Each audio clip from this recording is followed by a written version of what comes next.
Welcome. Thank you so much for joining with us today at Teachers College for this event that we've been planning for quite some time. So welcome to current students, alumni, teacher educators from across the region, from many different universities, and many educators from the New York City metro area.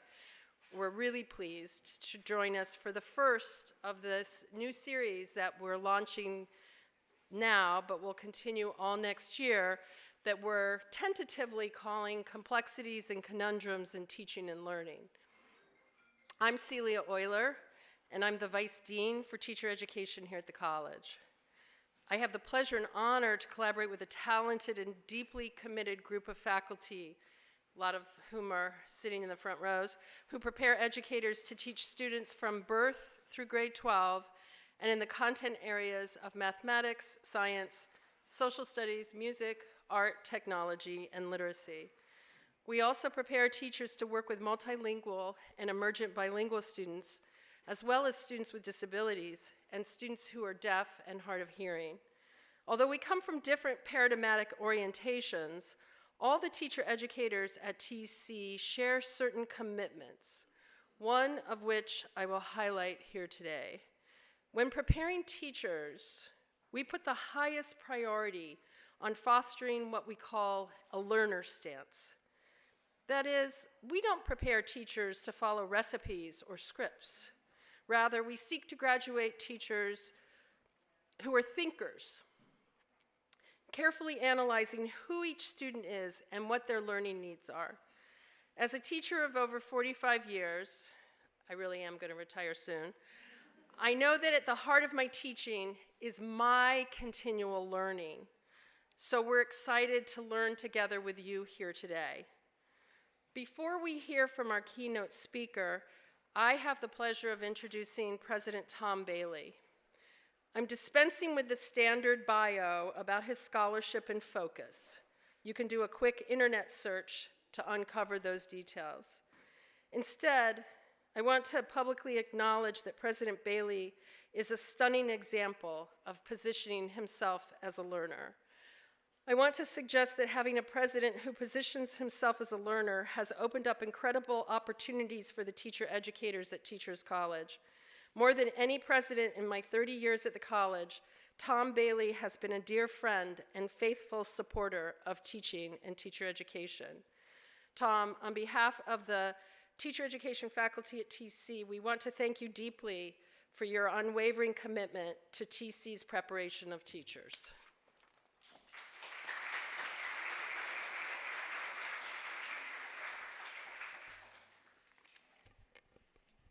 Well, Vice Dean Euler, thank you very much for that introduction, and also thank you for all that you do for teacher education. I think we're going to have a discussion about that retirement plan that you've got. I'm not sure I completely, here's one area where I'm not necessarily going to agree with you on that.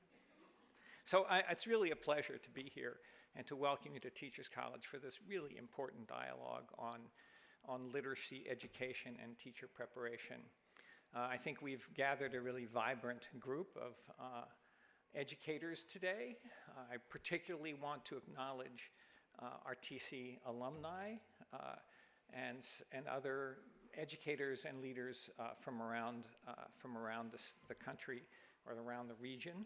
I also want to thank our TC instructors and professors who really sustain our teacher education program. And I'll have to say that the work of the TC faculty has earned us recognition by the U.S. News and World Report as tied for the #1 graduate school of education in the country. So, for this year. Okay, if you're in this audience, it's because you care deeply about the field of education, and you bring a multitude of experiences and ideas to the table. We are grateful for this collective wisdom and commitment, and I might add that the strength of today's event is that it was created by TC faculty to share the wide range of practices that we use to prepare teachers to be teachers of literacy. Teacher education has been around for a long time, 136 years in fact, And throughout those years, we have brought together historical, sociocultural, and linguistic perspectives to shed light on the subject of teacher preparation. This is at the heart of our work. Then and now, we are the largest preparer of teacher educators and school leaders in the Northeast, and we continue to play a vital role across the country as we navigate and support the profession. Now, how many of you are TC alumni here? How many have degrees? There you go. I must say I was worried when I said that we wouldn't get a lot of people, but anyway, it's great to have you here. Okay, the pedagogic work we're delving into today begins with knowing students deeply. Across the 8 teacher education programs represented, we come from many disciplines, but share this one practice in common. As Celia said, one size does not fit all when it comes to teaching and learning. At TC, across our programs, we prepare teachers to carefully assess students' learning interests and needs and plan instruction accordingly. We are proud of our legacy of developing teachers who are skilled at navigating the complex landscape of shifting cultures and curricula across the decades and nearly every corner of the globe. Now I'm delighted to introduce our keynote speaker for today, Catherine Snow, the John and Elizabeth Hobbs Professor of Cognition and Education at the Harvard Graduate School of Education. Throughout Professor Snow's distinguished career, she has focused on language and literacy development with publications tailored to inform research, policy, and practice. Dr. Snow is a leader of the kind of conversation we are hosting today, bringing scholars together across paradigms to produce consensus reports, such as the 1996 National Research Council Committee on Preventing Reading Difficulties in Young Children, which she chaired. She also chaired the RAND Reading Study Group that produced the volume Reading for Understanding Towards an R&D Agenda, and the National Academy of Education Committee that produced the 2005 volume Knowledge to Support the Teaching of Reading, as well as the National Research Council Committee that produced the 2008 report Assessing Young Children, Why, What, and How. Finally, Professor Snow has also been involved in research practice partnerships with both Boston and DC public schools, focused on early literacy instruction. So as we gather here today to discuss literacy teacher education, we can think of no more fitting a keynote speaker than Catherine Snow. Thank you so much for being here.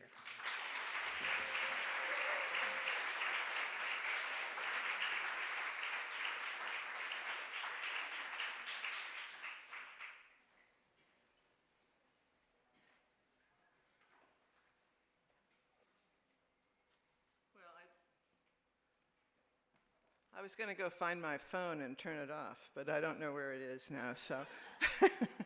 Oh, here. I have it in my pocket. That's often happens. Thank you very much, Tom, for that very generous introduction. Give me a minute, because it's really disconcerting when your phone rings in the middle of a talk, right? There we go. And I'm very pleased to be here. The topic for today has, of course, been agitating many of us, I presume many of you, like many of us at Harvard and many of us in Massachusetts, for the last little while. And so it's great to have an opportunity to, has been fun to have an opportunity to put my ideas about it together in a sort of organized fashion. And one of the dominant themes is that this little flurry of controversy is not the first, and in fact we're kind of just one more step in a long history of pendulum swings back and forth. And I think ultimately the goal of the discussions today would be to figure out not who's right, but just how to narrow the arc of those pendulum swings, how to get it swinging less quickly and less extremely over time. So the current public discourse, as you know, is much of it touched off in 2018 or 2019 by by Emily Hanford, is organized around this claim of a crisis in fourth grade reading, and goes on to an argument about the causes or the symptoms of that crisis, and has led to new legislative action and a lot of parental activism in one order or the other. And the solution for all of this is this term, which I have to put into air quotes and real quotes if you're reading it, the science of reading. Excuse me. There's a little pollution in the air. I have water. I have. So let's just review the claims. The crisis in fourth grade reading, which is much talked about. Now, I don't want to claim that I'm happy about the state of reading in the U.S. I mean, there are a lot of kids who don't learn to read as quickly enough, well enough, but the notion of a crisis suggests that something awful has just happened, right? And if you just look at the data, the NAEP data from starting many years ago, actually reading was improving very slightly, gradually, marginally, up to a couple of years ago. And then we had COVID.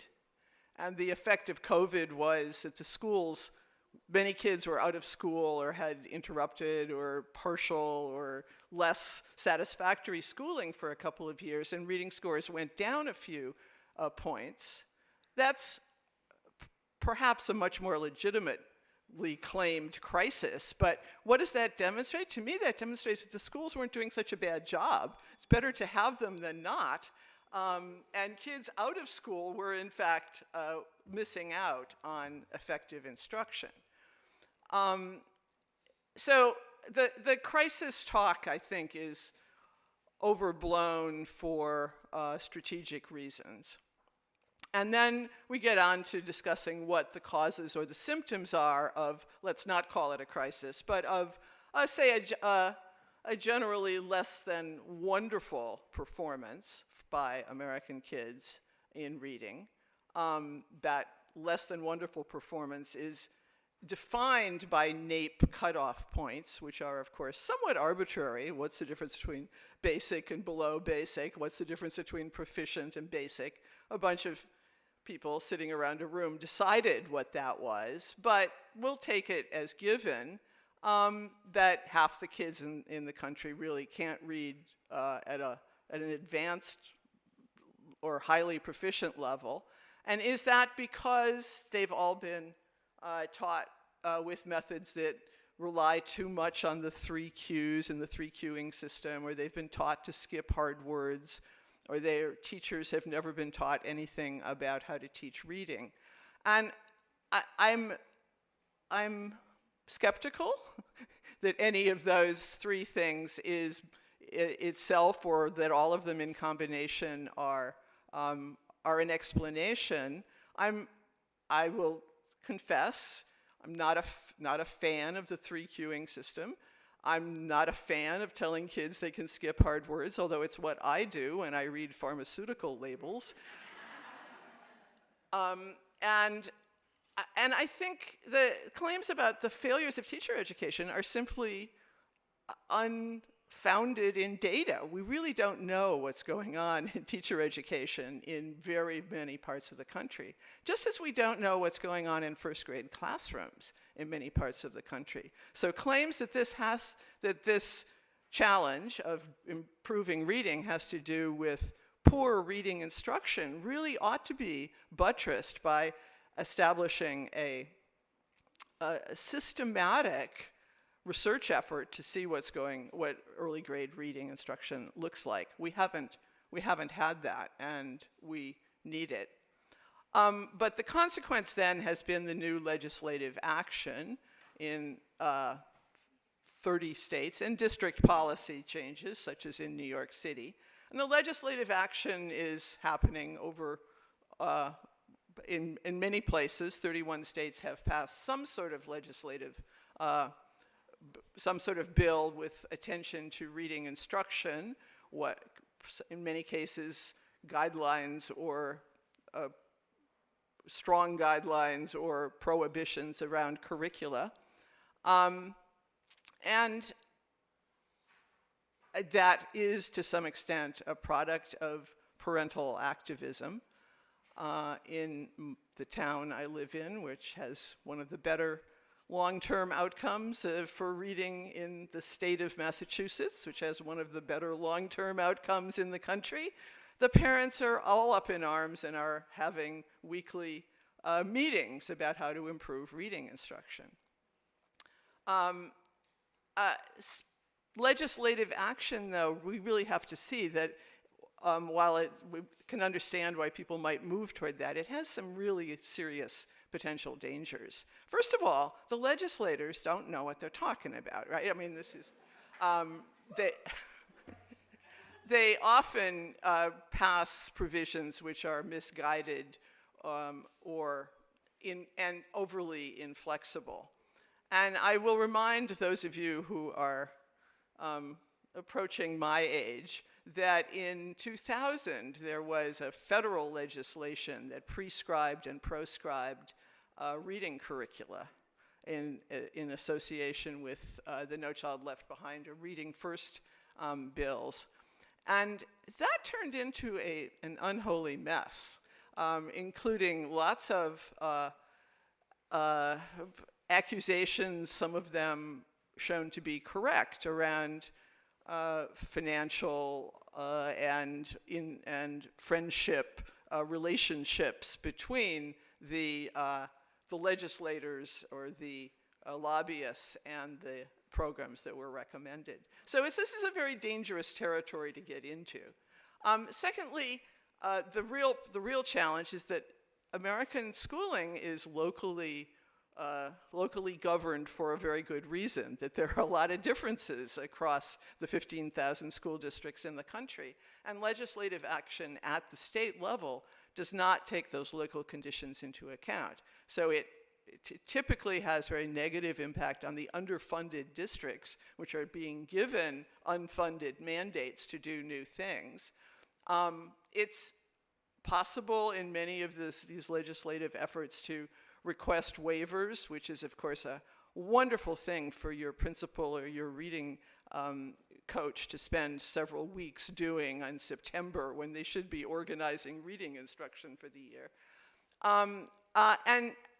There's just no attention to the variation across classrooms as well as across schools in these legislative mandates. General purpose policies put individual teachers at risk. If there are policies that say, no, this is not an allowable practice, and a principal walks in and hears a teacher engaging in that practice, perhaps not as a way of teaching, but as a very single point recovery option for a student, like, oh, wait a minute, does that word make sense in that sentence?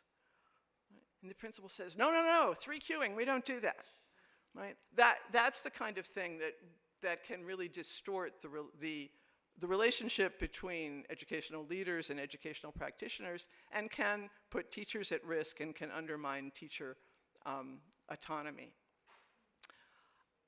General purpose policies, I think, almost always end up pushing that pendulum too far in one direction or the other. It's hard to do well-nuanced legislation about these things. And so what we end up with is too much time focused on whatever the legislation prefers it be focused on, curricular emphases going too far in that direction, and assessment priorities reflecting those curricular and time distribution priorities. So is the science of reading the solution? Is the science of reading the solution? Well, I will claim here that there is no science of reading, as most science of reading adherents interpret it. And if you think that's an extreme claim because I'm a wishy-washy, sort of insufficiently scientifically committed person, That link there is to a blog post by Mark Seidenberg, who says the same thing. I mean, there's, of course, a lot of science about reading. There's science about the processes, both psycholinguistic and neurolinguistic processes that occur when kids are reading or adults are reading. There's a lot of science that has documented normal reading development. There's a lot of science that has helped identify the precursors to success in reading outcomes. But the science and the science of reading is like science in Scientology. I mean, it's just using the term for rhetorical purposes. And in any case, even if there were a science of reading, or even if you believe there is a science of reading, it isn't the science of reading we need. The science of how kids read does not get you directly to how kids should be taught to read. So what we do need is the science of teaching reading, and that's where we have no data, right? We don't actually know what's going on in 15,000 school districts in teaching reading. We don't actually know how the different approaches to teaching reading interact, have outcomes that are differentiated for different subgroups of kids or different individual kids. So we should be demanding that attention be diverted to the science of teaching reading, because that's where the action ought to be. So here's my brief idiosyncratic history. I mean, I don't know whether this is meant to cheer us up, like this has been going on a long time, or to depress us further, because like this has been going on a long time. As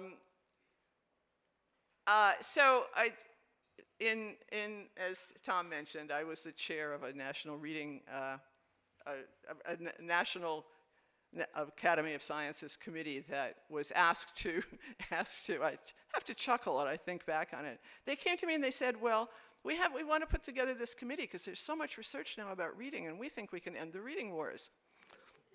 And I said, but I don't do research on reading instruction. And they said, that's why you have to chair the committee, because anybody who's done research on reading instruction has disqualified from chairing it. And we ended up writing a report, which I thought was rather good, which identified 3 key opportunities that kids need if they're going to be successful readers. Opportunity to develop positive affect toward reading, toward literacy, the motivation to be literate, in other words. Opportunities to develop broad and deep language skills, and I would actually modify that now and add knowledge, broad content knowledge. And opportunities to both grasp, in other words, be let in on the secret of, and master, in other words, practice enough with the alphabetic principle.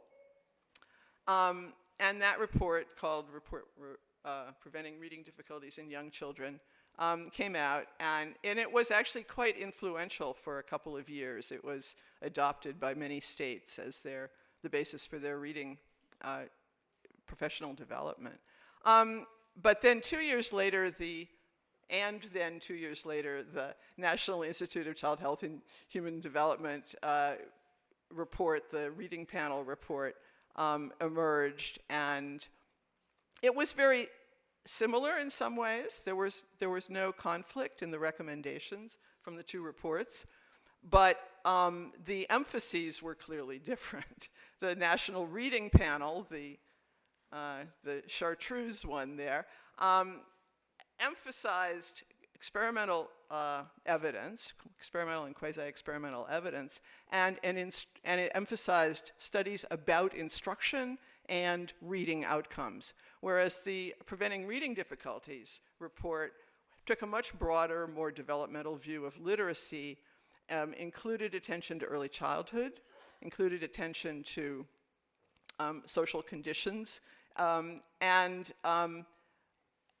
ended up making recommendations that were focused on opportunities to learn rather than prescriptions for teaching. It was a much more integrative developmental approach, and we included explicit recommendations around early childhood and extracurricular activities. The National Reading Panel report had sort of started from the componential view of reading, starting in kindergarten with a lot of emphasis on kindergarten, first, second grade. And because it was constrained to experimental and quasi-experimental evidence, of which there was not that much, actually, in 2000 when they produced the report, it ended up making recommendations for phonological awareness and phonics training that had actually, interestingly, that were based primarily on studies done with kids who were having trouble learning to read, because those were the kids who were available to participate in experimental studies. I mean, nobody does experimental studies on thriving kindergarten readers. They do it on second graders who haven't gotten the point yet. So now I think these two reports could have been seen as complementary, but they weren't for reasons that I will tell you if you get me drunk enough.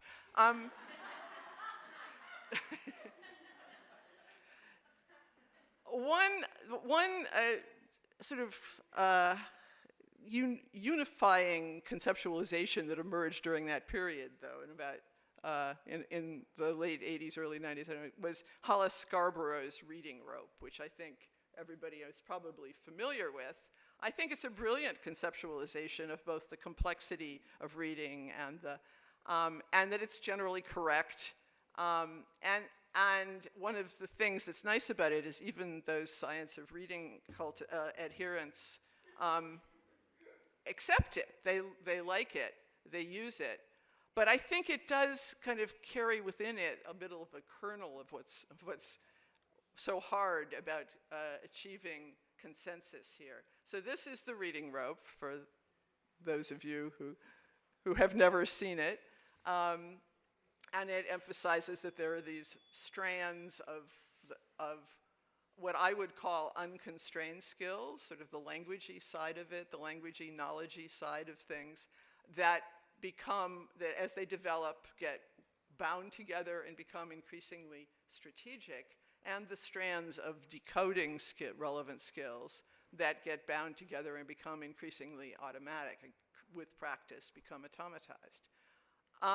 And that very dichotomy, I think, is the dichotomy that's the challenge for us, right? That it's like, are you on the top half or the bottom half of that? Which of those sets of skills do you want to focus on? Do you want to start with? Do you want to emphasize in your reading instructional program?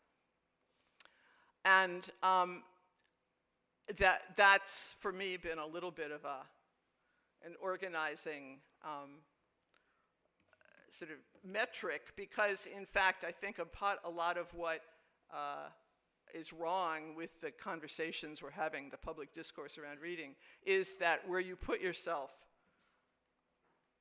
at the top half or the bottom half of that diagram is not just a decision about how you start to teach reading in first grade. It's sort of a decision about who you are, about your identity, about lots of other things. But I'll come back to that. So, key moments in the history of the reading wars. One could go back to Greece for this, but I didn't. I decided to start in the 19th century with the McGuffey readers, which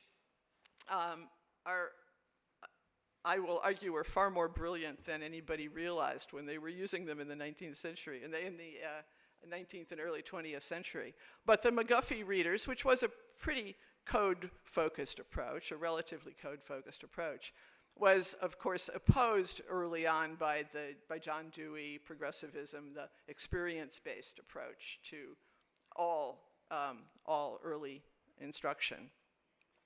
And John Dewey won, I guess, and in the early 20th century, the whole word method dominated until 1955, when Rudolf Flesch published Why Johnny Can't Read, and that launched a real critique of the whole word method, which was responded to, though, by a backlash that led to Ken Goodman presenting whole language.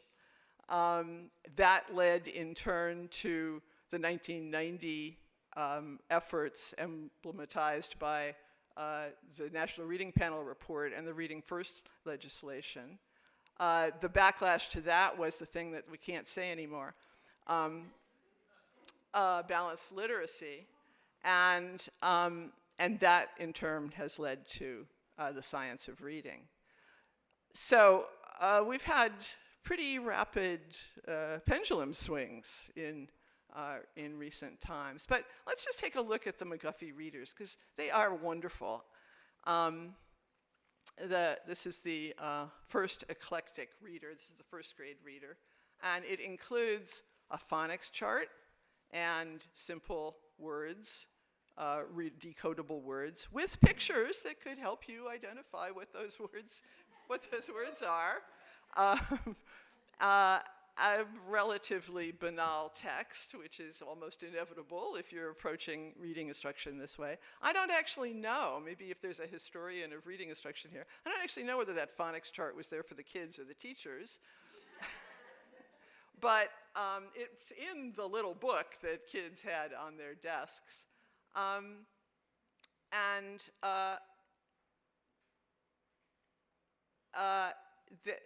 Just to show, this is the primer, the previous book actually, which starts with the lesson on the left, a rat, a mat, a cat, right? But lesson 25, sometime that, I don't know how quickly they went through these lessons, but sometime before the end of the first year, kids were reading texts that were as complicated as you see there, with words in them like grandmother and I don't know, work and other not extremely decodable words. But for me, going back over the McGuffey readers, which I used to own a whole set of, I don't know what happened to them, the introduction, their own justification for what they're doing, talks about a proper gradation. All new words are placed at the head of each unit, of each lesson, to be learned before their decoding is taught, right? So it is kind of a whole word method leading into a phonics method. It's the merging of meaning with code, utilized strategically. And then the kids took these texts that they had learned to read and they copied them on their slates. So it isn't exactly exciting writing instruction, but they were integrating writing instruction with reading instruction. Well, in the 50s, we had Dick and Jane, which was a very strong version of the whole word method. And the idea was that we'll only teach first graders 150 words or so, and they can learn to read them as whole word units, as recognize the patterns of the words. And often there are, well, here too, there's a hen, the word hen and the picture of the hen, but not everything in the picture is directly linked to, not everything in the text is directly readable from the picture. And here's another series of this. I put this in because a friend of mine, a former third grade teacher, was so lyrical about how much she loved Alice and Jerry when she was a kid in school. And Alice and Jerry series was so committed to the whole word method that in first grade, if they presented words, they needed words that they hadn't been taught with the whole word method, they used rebuses. So even very decodable words like hill and man and sun and trees are presented in this text on page, what is it? 6, as rebuses. And this is what Rudolf Flesch was reacting to, right? Rudolf Flesch had actually learned to read in German, transparent orthography, I would point out, and he thought this was ridiculous, and that's when he wrote the book that kind of tossed a bit of a grenade into these methods. So the whole word method, the advantage of it is that it does insist on a strong early emphasis on meaning, but the challenge then is, where do you go after you've convinced kids that they can read for meaning? They either have to be incredibly good at inference, which I would point out some kids are. Some 20 or 30% of kids figure out, oh, hen, hair, heavy. I guess that's an H, and it makes a H sound, right? I mean, this is not an impossible inference for many kids, although it is a difficult inference for many kids. Or they need some explicit phonics teaching. Now, these whole word curricula actually introduce some phonics teaching in grade 2. We don't know to what degree that part of the instruction was fully implemented in grade 2 classrooms, but it was not absent from the curriculum.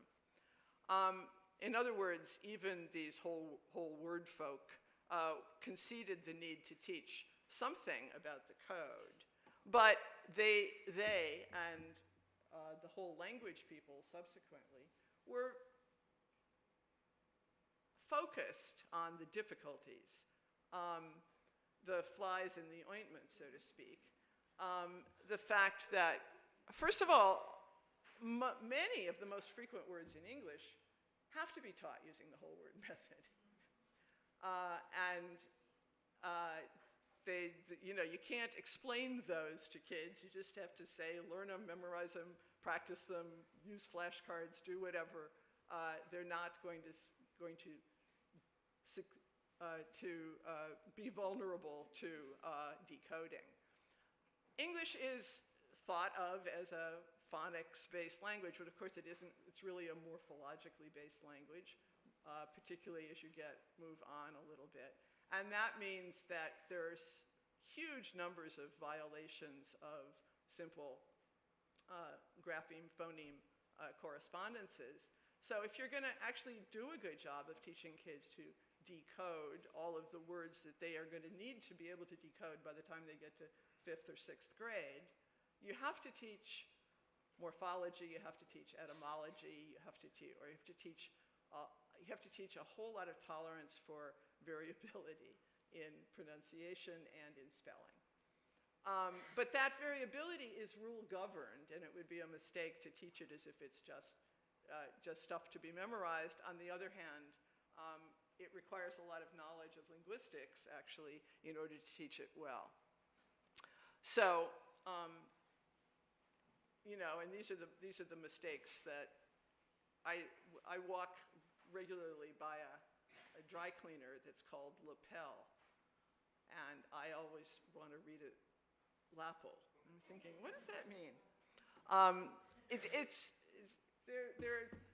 You need a lot of meaning to support reading in English, much more so than in more shallow orthographies. So both sides of the arguments have their points. That's why the argument persists, particularly in English, for so long. Meaning is motivating. Phonics is efficient. They are opposed in the rhetoric, but they don't really need to be opposed in practice. And the evidence of that is that McGuffey managed to merge them by teaching whole words and then teaching how to decode those whole words, and starting with easily decodable words, but moving on very quickly to more complex vocabulary. Nonetheless, the positions are polarized, and they are in the public discourse even more polarized than they are probably in our professional discourse. And I think that's a very bad thing. I think that bodes ill for resolution, for comity, for reintegration, supports to teachers that will help them integrate meaning with code in an effective way. So back to the reading rope, you've got the kind of meaning part of it, the meaning rope and the code rope.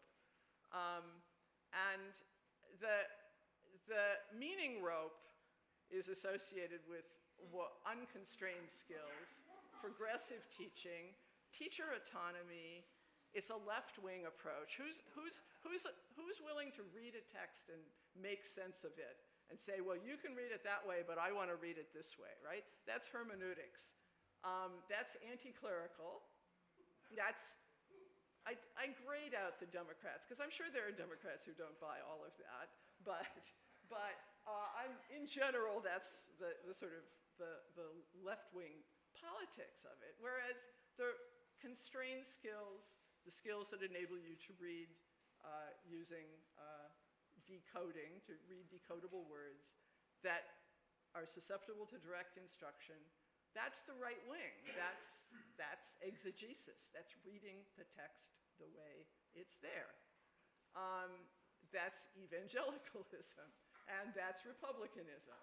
And it will perhaps not be surprising in light of this greatly exaggerated dichotomization of the world that McGuffey readers in PDF have had a vast resurgence because they're being used by homeschoolers, who, needless to say, fall mostly on the bottom end of that. So that's how I see the challenge, the problem, and I guess what the question is, what's likely to happen now? I think the pendulum is swinging too far to the right, that legislative constraints on reading are being widely adopted, and they are succeeding in re-emphasizing phonics. I think that the hermeneutic approaches are being banned, obviously, and early reading scores may rise. First and second grade reading scores may rise as a result. I don't know that later reading scores will rise because, in fact, part of what that does is it diverts a lot of time and attention in the primary grades from learning about history, learning about science, learning about community, learning about things that kids might want to read about.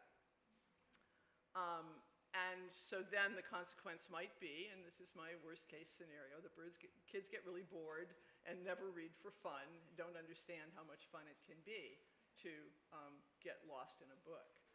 Now, there's a little bit of data supporting this argument. I mean, it supports this argument only if you believe that there's already been something of a switch to direct instruction and phonics.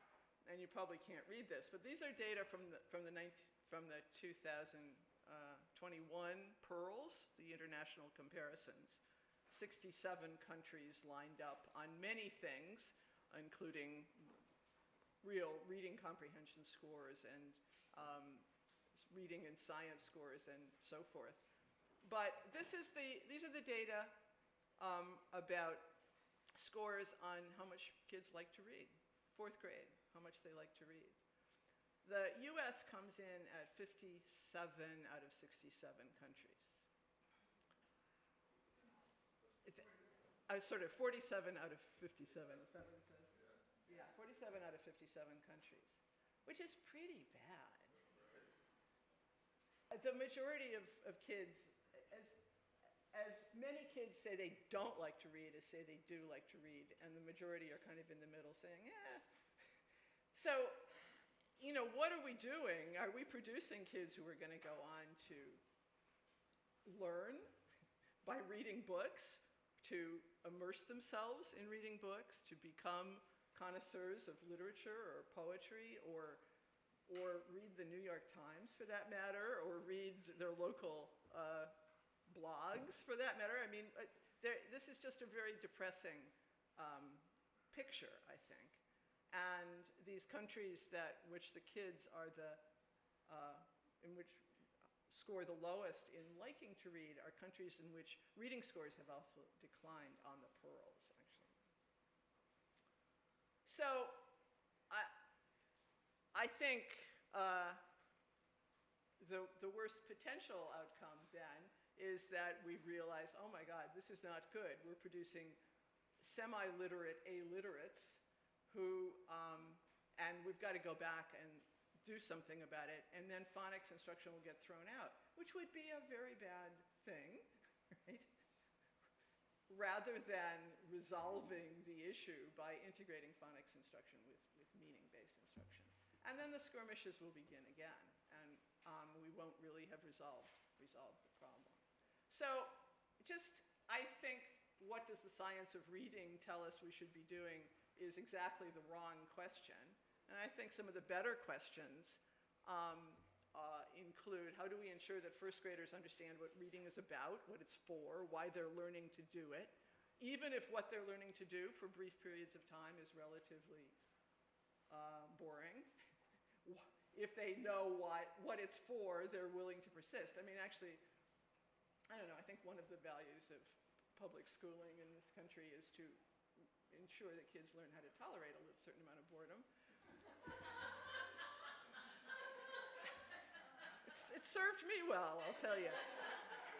They can't all become academics, but maybe some of them will. How do we, in teaching, actually integrate code with meaning, not put them next to one another? All right, we're doing foundations, we're doing some nice storybooks, but how do we integrate them so that the meaning supports the code and the code supports the meaning? How do we use writing instruction to support reading as well as an end in itself? How do we ensure lifelong engagement with literacy? And how do we stop, or at least slow, the swing of the pendulum? So thank you.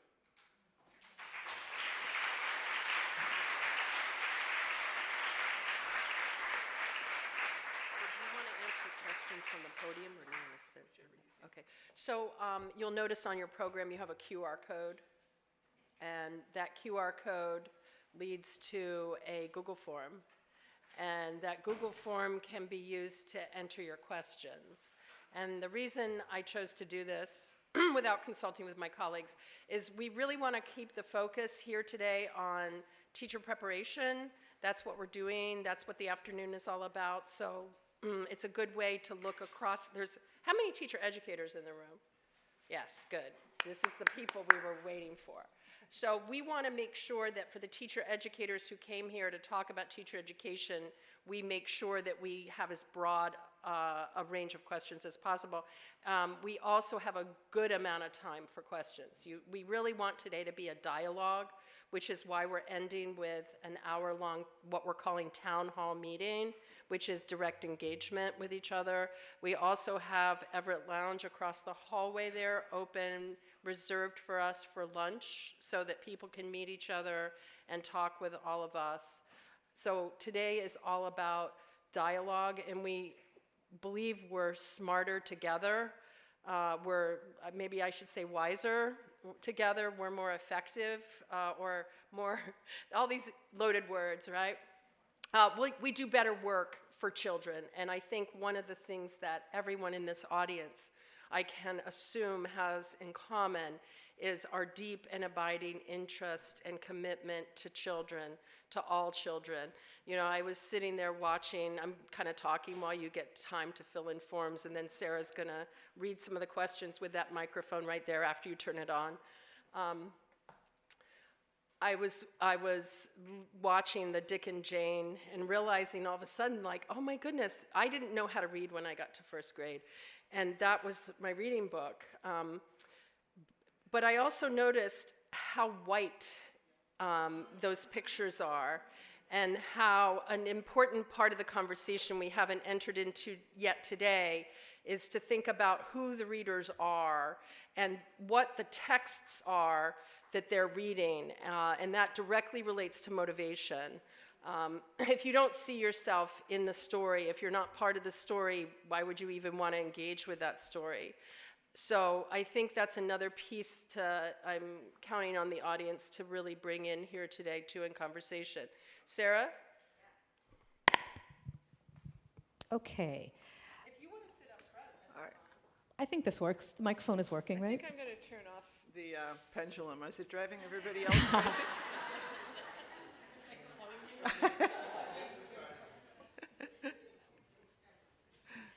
So the first two questions are, I think, related to the last question that you posed, right, which had to do with the pendulum, and they're kind of politically related. I might frame them as asking, you said, how do we slow the pendulum? The first question there is, who's the we, right? And then your thoughts on that particular question. Oh gosh, that's a great question. Who's the we? Well, I guess it's the we who need to influence the them who are pushing the pendulum out farther and farther. Let me just say that my perhaps naive assumption here is that everybody thinks they're doing good for kids, right? I don't think anybody's trying to hurt the kids. I don't think the legislators who are behind this legislation are trying to undermine reading outcomes. I think they're just a little overly optimistic about their own expertise in how to improve things. And I think, and then there are justifiably agitated parents. I mean, parents who are who know that their own kids are not getting good reading instruction, because of course there are some poor teachers out there.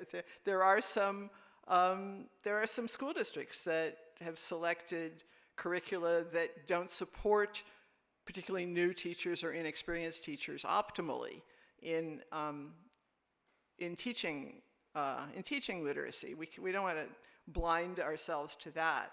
But so I think the we is, first of all, everybody engaged in this discourse, but secondly, people who are teacher educators to begin with, and teacher educators faced with this very severe challenge in American education that you don't exactly know where a kid is going to, one of your students is going to be teaching, so you don't know exactly how to provide guidance in a rational way, because the rational guidance would be, okay, you're going to have this curriculum. Let's think about how we make that curriculum effective for all of the kids in your class. But you don't know what the curriculum is going to be, because the students are going to be taking jobs everywhere. It's a completely insane educational system, in other words, and one that poses a lot of challenges that say much more centralized systems that have inspectorates and supports, universalized supports to teaching, don't face. And federal funding, and yeah, so we have to figure out how to give our students who are going into classrooms, either as teachers or, in my case, much more likely as curriculum consultants or principals or coaches, how to give them the knowledge and the wisdom to support the full array of teachers that they will be working with. Thank you. There are also several questions on reading at the secondary level. So your thoughts on preparing teachers to teach reading at the secondary level after 5th grade, one of the questions, right? Yeah. So kind of next steps. Well, this is something where I will say teacher education programs are severely challenged. These are actually the students I teach at Harvard. These are people who come, many have been in schools teaching. They tend to be secondary, they tend to be 4th grade and above teachers. And most of them do say they've never had a course in how to deal with reading in the discipline they're teaching. And they are thus actually much more puzzled by how to go about it. And then they go to get support from the people in their buildings who had reading instruction. Those are the 1st and 2nd grade, were educated with some attention to reading instruction. And the advice they get isn't very good for 6th graders, because 6th graders don't really want to read the 2023 equivalent of Dick and Jane, right? They want to read about things that they're interested in, but they need the support to do the word attack in some cases, the fluency in some cases, to understand the language in some cases. So that's a very big problem. And actually, I will in 1998, when the Preventing Reading Difficulties report came out, just as it was, the day that we had a press conference about it, I sat down and wrote a memo to the Department of Education, which I'm sure got lost, saying, you know, this isn't, even if we solved the problem of third grade reading, we won't have solved the problem of reading. American kids aren't actually failing that badly at third or fourth grade reading. In international comparisons, they do relatively well. It's at 8th grade and 10th grade reading that they do really badly. That's where we're going to need a lot of attention. And the country at that time was operating with this inoculation model. Oh, you can't read in 10th grade because you weren't taught to read properly in first grade. But in fact, a lot of kids who come out of third grade reading perfectly well still struggle very badly in 4th, 5th, 6th, 7th grade because the tasks change and because the instructional support is often no longer there. So I think that's a huge problem, and I don't know what to do about it without completely renovating teacher education programs. That's why we're here.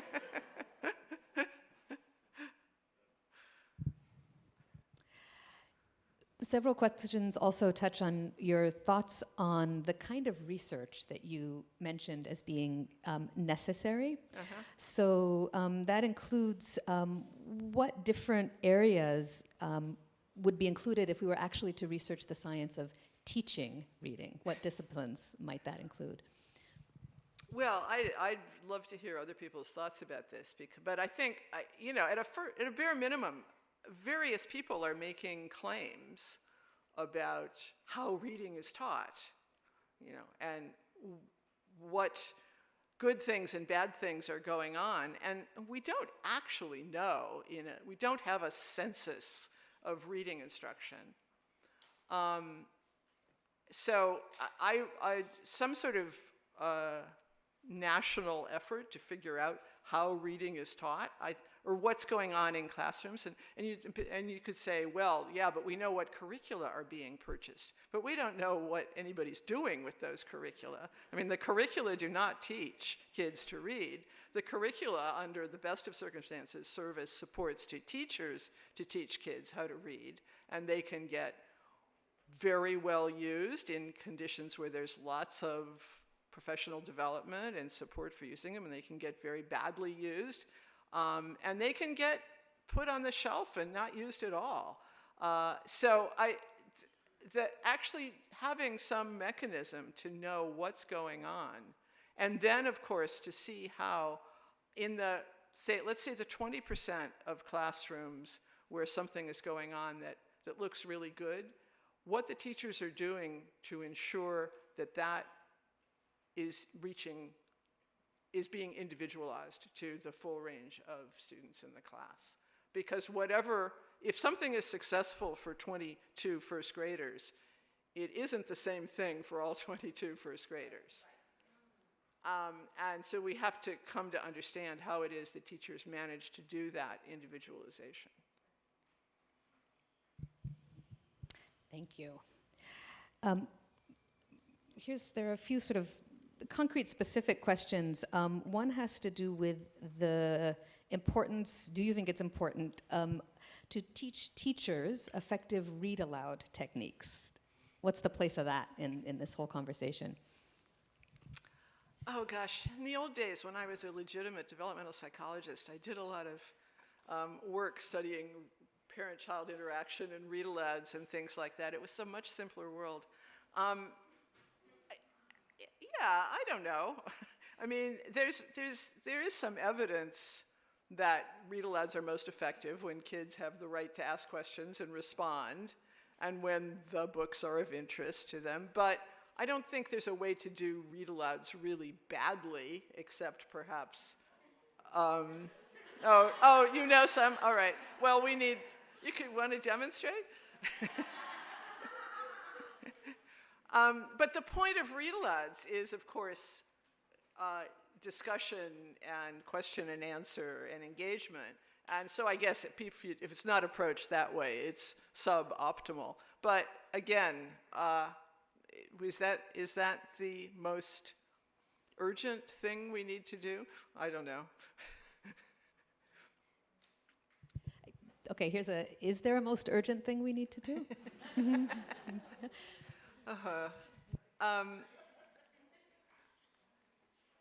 Well, I think we need to stop vilifying each other, perhaps, is the most urgent thing we need to do.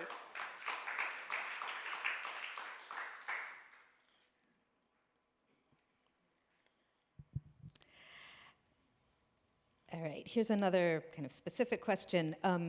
This person starts by saying, thank you for an enlightening presentation. I'd like to hear your thoughts and reflections on how this war affects teachers' teaching of children in a language literacy mismatch and other diverse populations globally. So teaching second language speakers or teaching kids in English when they don't speak English? Or things when they like speak in English that's not the one That's that's not spoken in the standard school. English in the- Yeah. Yeah. So, well, let me bring in some data from the Netherlands, for example, where the evidence has been very clear that immigrant children or children of immigrants actually outperform Dutch children in reading scores at the end of grade 1, whether or not they spoke Dutch on arrival at first grade. Now you might find that very puzzling. Dutch happens to be an extremely shallow orthography. You can really learn it. You can learn to decode it without learning the language.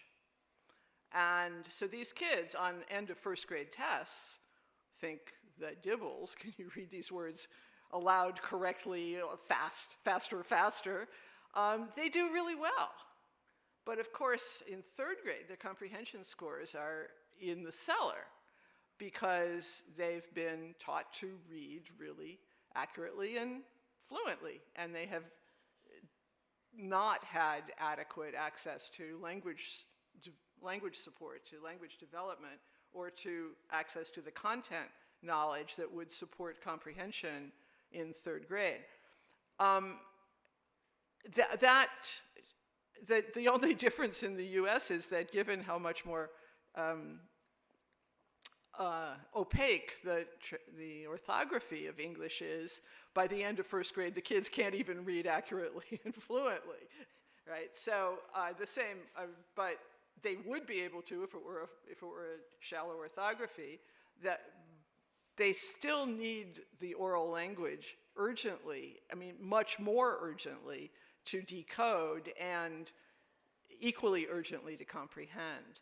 So I have often told people who asked, although I haven't volunteered this because I've never done the study, but the best approach with second language speakers who arrive, say, at school with no oral language is to make sure they get to, say, 1,000 vocabulary words in English in their oral vocabulary before we start to teach them to read.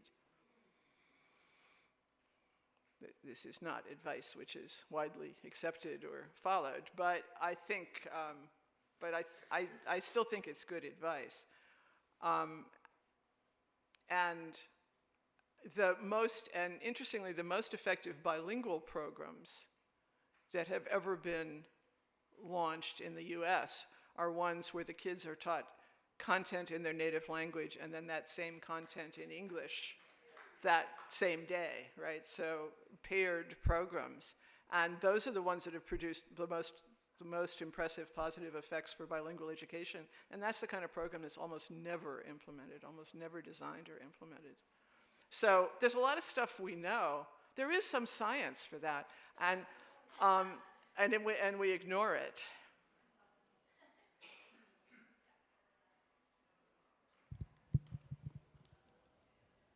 Could you speak a little bit more about this question of motivation and text selection? Yeah. Sure. Well, let's talk about dyslexics, for example, who, clearly benefit, perhaps are more dependent than other kids even on a rational introduction to the phoneme-grapheme relationships. But a former doctoral student at Harvard named Rosalie Fink wrote a book in which she interviewed 50 successful academics or professionals who were dyslexic and who continued to struggle with spelling, continued to struggle with speed of reading, showed the challenges that you might expect dyslexics would show, even as successful adults operating in a highly literate, with a lot of literacy demands on them. And they all reported that they figured out, they learned to read by getting interested in something. That something that was so compelling that they struggled through encyclopedia entries and information books, and they went to movies about that topic. I mean, they used oral input, but they also struggled with text and taught themselves, in effect, how to read better, but only for things that they were really interested in. And so, I mean, we've all met the 5-year-old who will only read books about dinosaurs. I'm not... I actually sat next to one on a plane some time ago, and this kid had this huge book about dinosaurs, and so I said, "Oh wow, tell me what you know about dinosaurs." And 10 minutes later, I said, "Well, what do you think happened to them?" And his mother said, "Be careful. Do you really want to have this conversation? You're flying to Los Angeles with this kid. He will talk to you for 3 hours about dinosaurs," right? But so obsessions like that can be a route into literacy, and every book has in it words and letters, after all, which can be a source of instruction about phonics. But it's unlikely that any first-grade teacher can actually use that, use every child's preferred topic as curricular content. So that would be great, but it's not going to happen. So we have to find topics that are of general interest. But the motivation piece is absolutely crucial. And it's not that hard. It doesn't have to be your obsession with dinosaurs. I mean, anything can be made interesting if it's relatively close to personal experience and a topic for discussion, a topic for interaction among kids, a topic where the kids have the autonomy to do some of the utilization of curiosity. Utilization of curiosity. I want to thank you. Yeah. All right, questions are continuing to pour in happily, right? To return to older students, there are several questions about content areas and literacy. You've touched on that, but if you have more to say, there seems to be quite a bit of interest on the roles and responsibilities of teachers of, say, science or history with older children.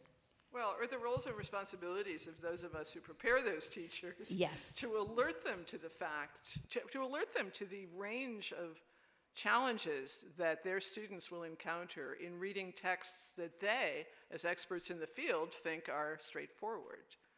And when you do that work, when you really sit down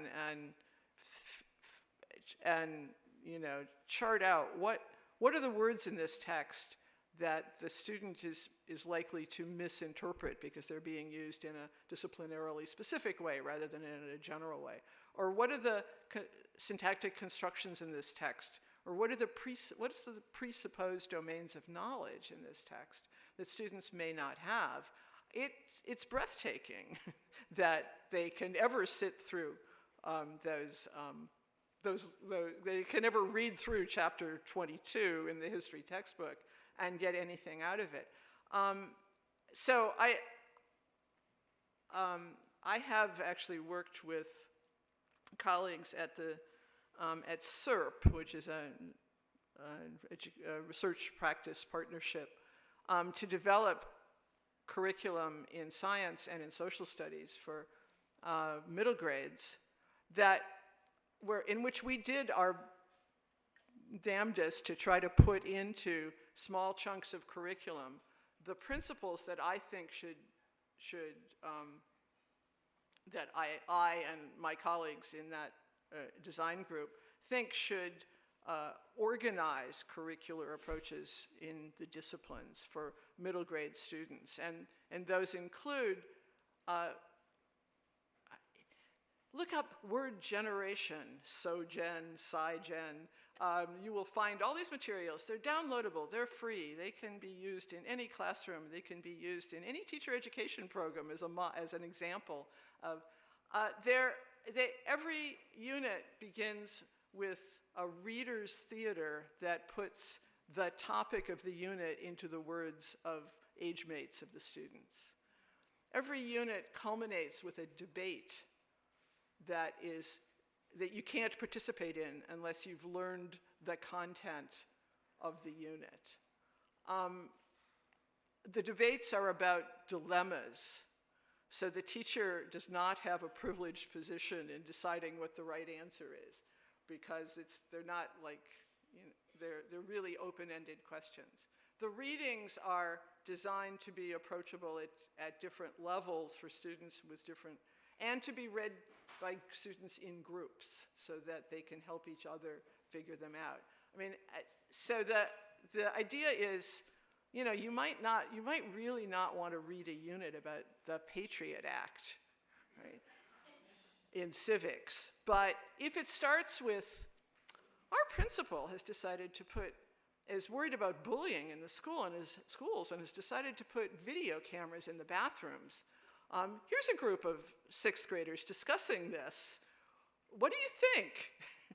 I don't want TV cameras in my bathroom. Yeah, but I got my purse stolen the other day. I want to know who stole it, right? I mean, kids have honest disagreements about things like this, which can model friendly disagreements about very important civic, historical, and scientific issues. And that is an effective motivating lead-in to acquiring more information. Well, what's the downside of universal CCTV? What's the advantages? In what society would they be most effective and less effective? I mean, it seems obvious to us as adults that we don't read everything, right? We only read things we're interested in. And yet, kids in school are expected to read what we tell them to read, and more work up front to help them understand why they should be interested, I think, is the responsibility of the teacher, and in turn the responsibility of the educator of that teacher, and the curricular supports that are offered.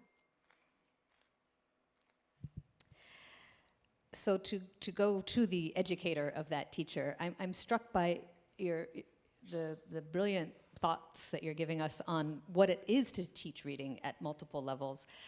But you also then talked about the realities of preparing teachers to be in a school, and as teacher educators, we don't know what that school is going to be. And so there are a few questions here that have to do with things like the role of the principal, local change within schools. And I'm wondering if you'd be willing to frame that kind of question in terms of the work that we do as teacher educators to prepare our teachers to teach reading, but also to navigate the world of teaching reading right now. Yeah. Yeah. Well, I mean, in an ideal world, we would have teacher educators, we would have future teachers in classes with future principals, right? We would have future principals in classes with future superintendents. We would have a more integrated system and establish cross-role relationships. But I mean, I don't have a brilliant answer to that. I mean, I think everybody knows where the problems lie and where the challenges lie. I will say this: many years ago, when we were first launching this word generation curriculum in many different school districts, we would have institutes, groups or for different districts. And it was the districts where the superintendents and the principals came that implemented the program and kept the program going. And the districts where the teachers came and loved it, but didn't have the power to keep it going, were the ones where it died after a year or two. So, I mean, maybe the suggestion is don't even bother unless you've got buy-in from leadership.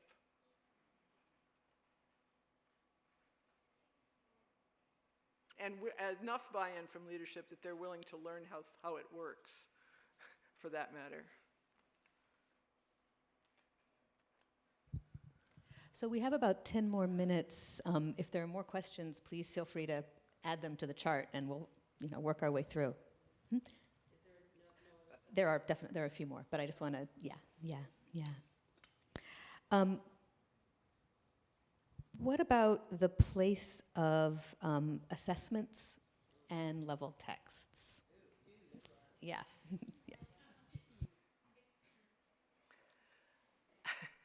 Assessments and leveled texts. Big one, I know. And any way that you would like to Fritz, you want to jump into that one?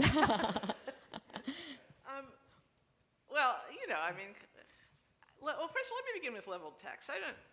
Leveled texts, kids do need to practice, right? They need they need the opportunity not just to grasp, but also to master the alphabetic principle. And mastering the alphabetic principle means seeing words and spelling patterns many, many times, so that you are not, in fact, doing a kind of a left to right, letter by letter, figuring it out, decoding process with those words. So, leveled texts or texts that give that practice. It would be nice if they were charming texts. It would be nice if they were engaging texts. It would be nice if they were texts that had some authentic outcome, which isn't all that hard, right? That a question to answer at the end that meant you actually had to process the text, or a puzzle to work out.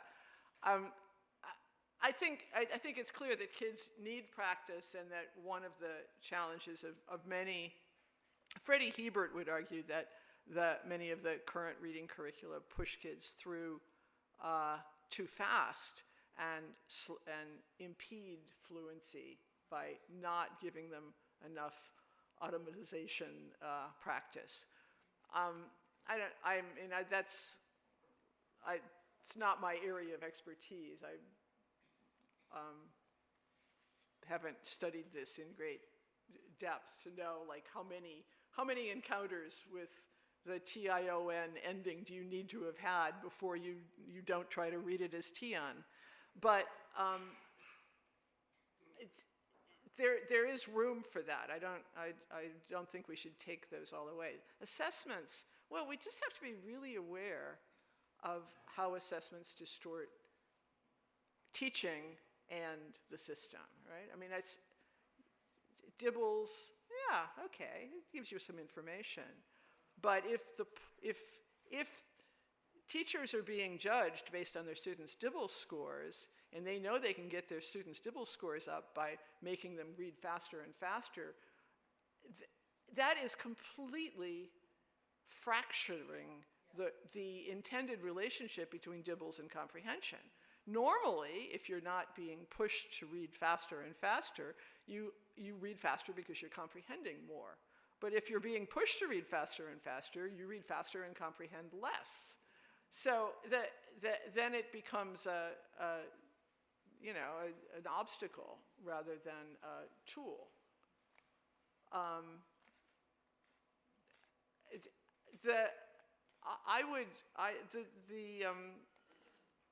Assessments that I really like for reading are these scenario-based integrative assessments where kids actually have to engage in a task that feels somewhat authentic. Like, here's a bunch of articles. Pick out the most important ones and summarize them for this newsletter.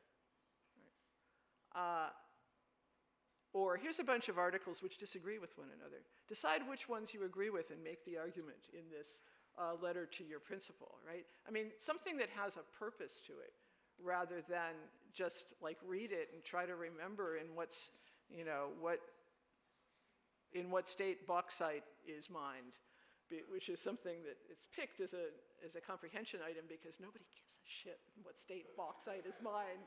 Therefore, no kid has ever read about this, and therefore, of course, they have to read the text in order to get it.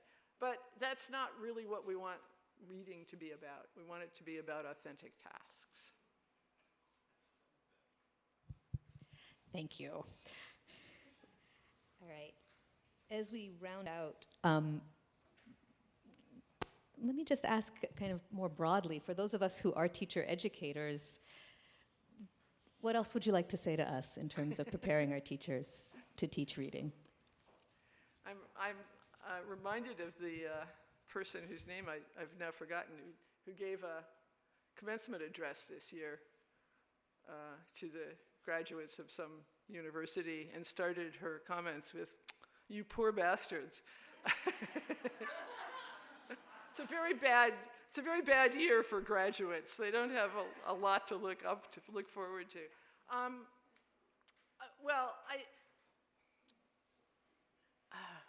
General message to teacher educators: courage, strength. I think Celia said it in her introduction in a way that you're never going to be able to teach people everything they need to know, right? So instilling a learning approach, but also instilling a very healthy skepticism about claims of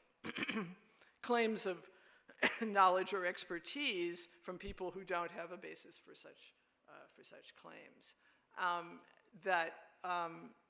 Teachers, I'm actually kind of, I would say, I think teacher educators and teachers' lives would be much easier if we had a somewhat more guided system, right? If there were protocols, as there are in surgery or in other domains of the medical profession. Now, and you could say, well, that reduces autonomy, but it also increases effectiveness. And I think the trade-off between autonomy and effectiveness is we have to decide what the right balance point is there. But helping future teachers understand the domains in which they deserve autonomy and should express creativity, and the domains in which they should let themselves be guided by curricular supports, or be supported by curriculum and guided by convergent expertise in their communities. That one of the big challenges I see in the schools I work with is that 3 or 4 great teachers are doing 3 or 4 very different things. So the students don't have an experience of continuity. And in some schools where they are imposing approaches, professional development that I think is suboptimal. I mean, it could be, is slightly misguided, but at least all the teachers are getting it. And so they're all on the same page, right? And there's a lot to be said for teachers being able to, within a school community, being able to talk to each other about what they're doing and why they're doing it. So I don't know, I think some good compromise is preparing teachers to be able to navigate that compromise between autonomy and inventiveness in the classroom, and participation in a larger community of distributed cognition that would make their work better. Thank you.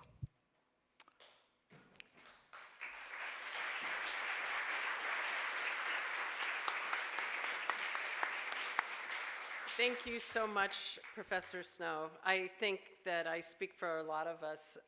That was very engaging and sets a very good stage for doing the kinds of inter-teacher dialogue that we have planned for this afternoon.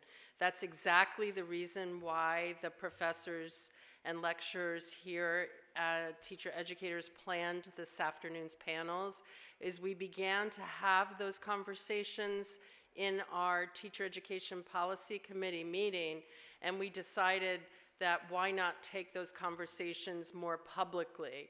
So this afternoon, if you flip over your program, you'll see that we're doing 2 panels and then the town hall meeting. So in the interim, there's a very short hour-long period for lunch, and our cafeteria is closed because we're changing vendors. So those of you, it seems like most of you probably know Teachers College, but there's Subconscious on Amsterdam, just a little south of 120th, and then there's Baba's Marketplace, which is a new great place on 122nd Street in Amsterdam, where you can get a quick soup salad, quesadilla, something. And then if you'd like to bring it to the Everett Lounge, most of us will be there to engage in further dialogue over lunch. So thank you very much. See you back at 12:30.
start.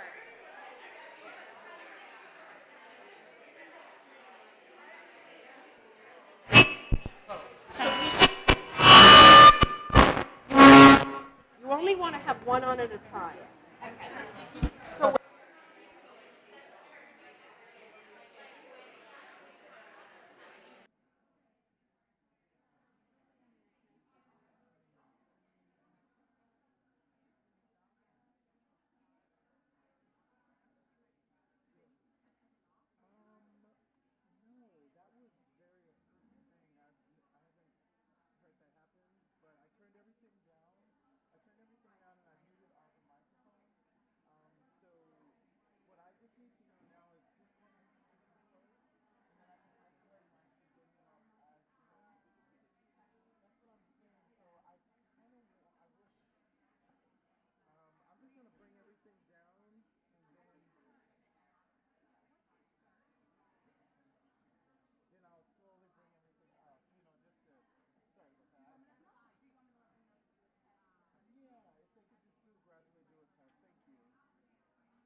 Test, test, test.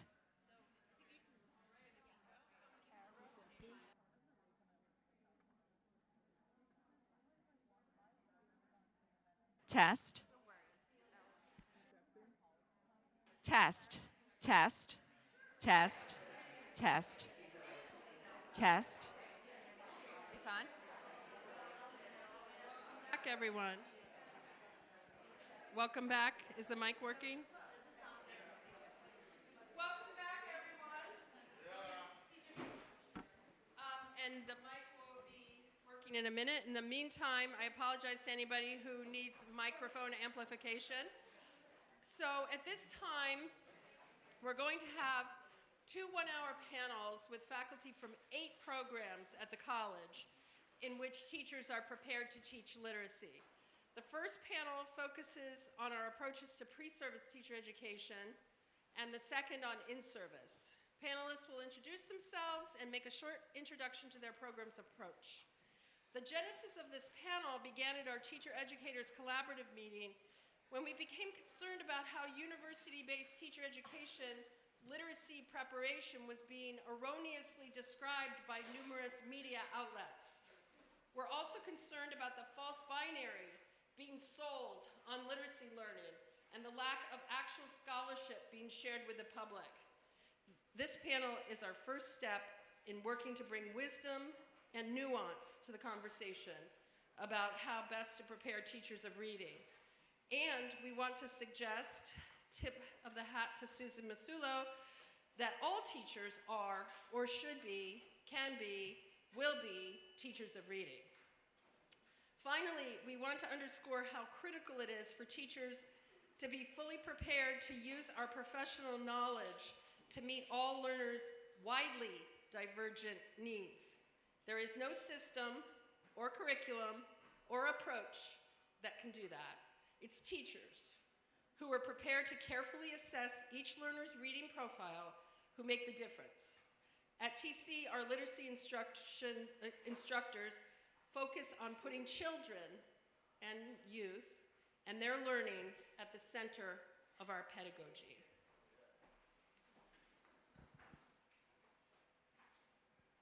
So, I have my timer. We have to stay within 5 minutes each. As you prepare new teachers to be teachers of reading, what are the most important skills, concepts, and approaches you want to leave them with? And make sure to say what program you're. Hi, everyone. I'm Kara Hollins. I'm a lecturer in the Elementary Inclusive Program. I'll give you just a little bit of background about our program before I answer the question. The Elementary Inclusive Program is a 44-credit pre-service program, and it meets New York State's dual certification in childhood education and teaching students with disabilities in grades 1 through 6. We prepare teachers to work with all children, particularly those from marginalized communities who experience form of exclusion in schools. A unique feature of our program is that it includes a required 3-course literacy sequence. And our 3 literacy courses are designed to teach pre-service teachers to pursue competence and to engage in an assets-based relational approach to teaching. So the complexities of inclusive teaching often require educators to navigate competing ideologies, and this is especially true for the teaching of reading. In our program, we view the teaching of reading as a sociocultural practice. We use the term reading to mean reading comprehension, and we use the words decoding and word recognition to mean just that. We support the use of code-based and meaning-based instructional practices to navigate print-based texts. Several frameworks guide our pedagogical approach towards the teaching of pre-service teachers to teach reading, and those 3 are adaptive teaching, responsive instruction, and the active view of reading model. So with adaptive teaching, it's a framework that really informs reading curriculum design. It's an approach we want pre-service teachers to understand and to enact in their teaching of reading.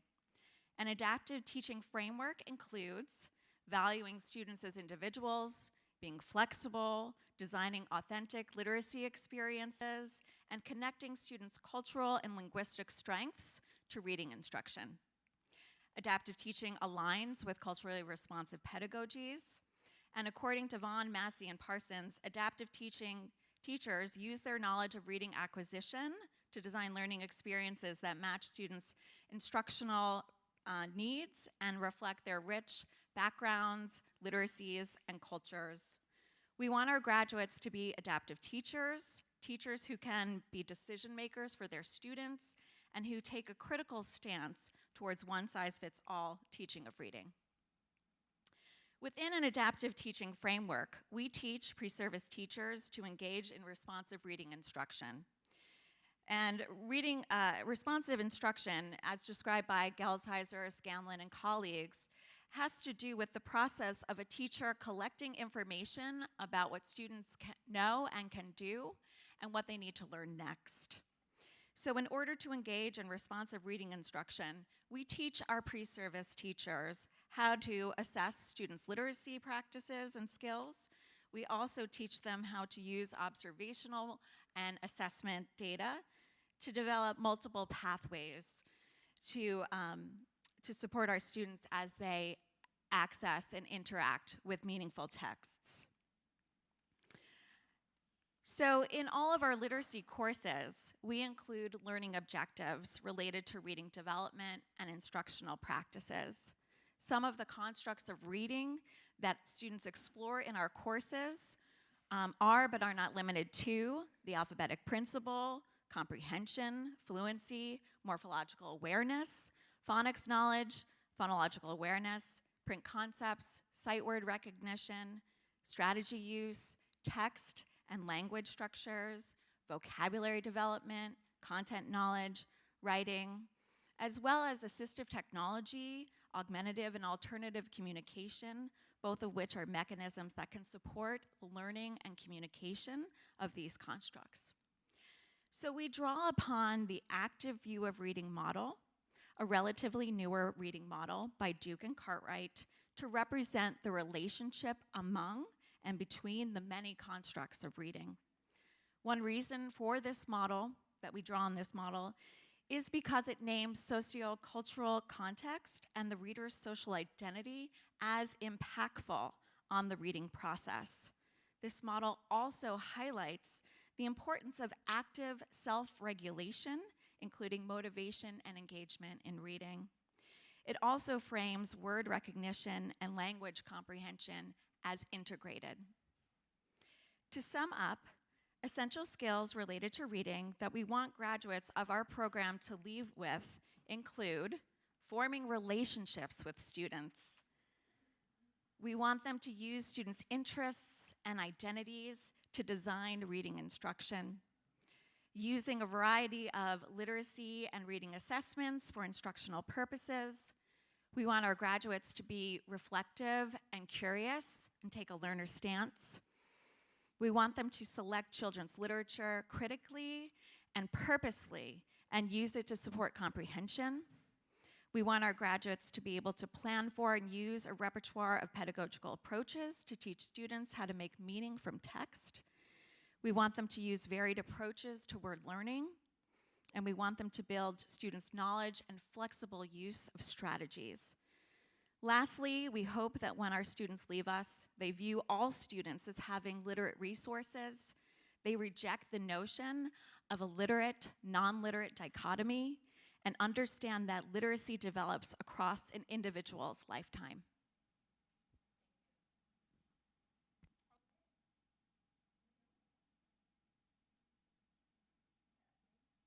Is it on? Okay, great, thank you. Okay, so my name is Maria Hartman, and I am a lecturer and program director in the program in the education for deaf and hard of hearing children here at Teachers College. So in deaf education, there actually is an important body of knowledge, scientifically based, that's really, really helpful for teachers of deaf and hard of hearing children to know about. This body of knowledge is continuously developing, so there's lots of reason to be really, really focused on what's happening in this field for new teachers. The first area is that of auditory development. So that is how the ear works with the brain to make sense of sound, particularly the sounds of spoken language.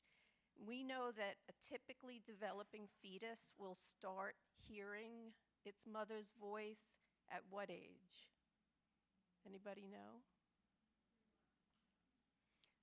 Typically between 25 and 26 weeks, right? So pretty early, a fetus can listen to its mother's voice, and that auditory system will continue to develop throughout the pregnancy so that when the baby's born or right before it's born, it can distinguish between its mother's voice and other voices in the environment.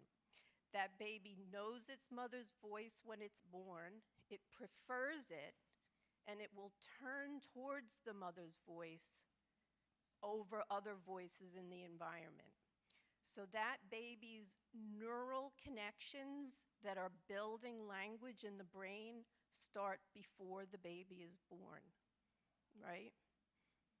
When the baby is born and prefers the mother's voice and makes eye contact with the mother, that's the beginning of early communication development. Okay, so that stuff is really important for teachers of the deaf to know. Why? Because when a baby with hearing loss is born, it's born behind in terms of typical language development. So those babies who have hearing loss in the womb are born without all of those prenatal language experiences. So we as teachers need to think about what learning to read will be like for those children. Now, if that baby is lucky enough to be identified through newborn infant screening, and then lucky enough to be fitted with hearing technology, and then lucky enough to have access to good early intervention, that baby can catch up in terms of spoken language development. But that's rarely the case, that it happens that smoothly and that quickly. Right? So teachers of the deaf need to understand hearing technology and how those technologies like cochlear implants and digital hearing aids can be programmed to fit a particular child's hearing loss. And the quicker that child starts to have access to spoken language, the quicker that family can work with that baby to develop in a way that will support that child's approach to reading. Let's face it, learning to read a spoken language is easier if you can hear it, right? It's harder if you can't hear it, okay? So the third body of knowledge that's really important for teachers of the deaf is early language development. Teachers of the deaf need to know linguistics, and they need to know about early language development. Typically, hearing children come to school with many, many language experiences before formal reading instruction. We almost take that for granted.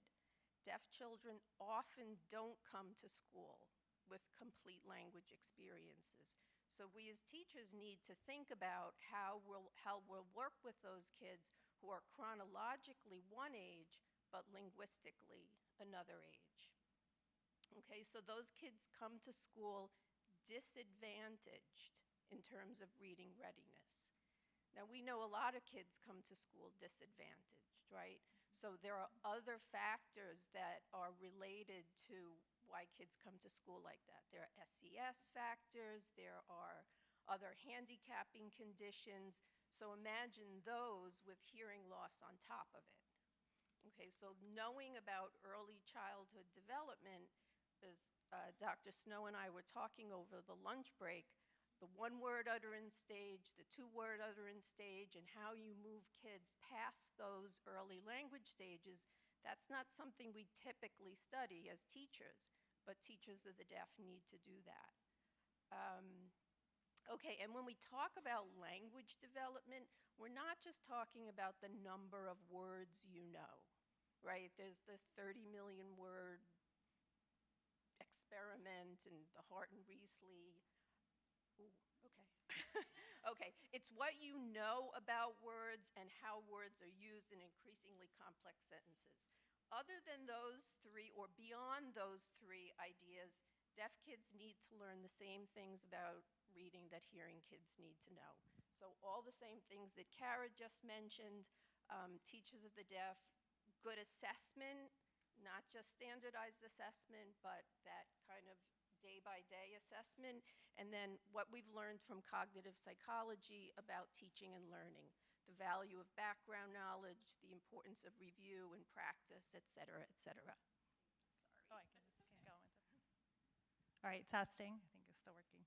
Okay, good afternoon. My name is Joanne Delgado. I'm a lecturer in the program in Applied Behavior Analysis.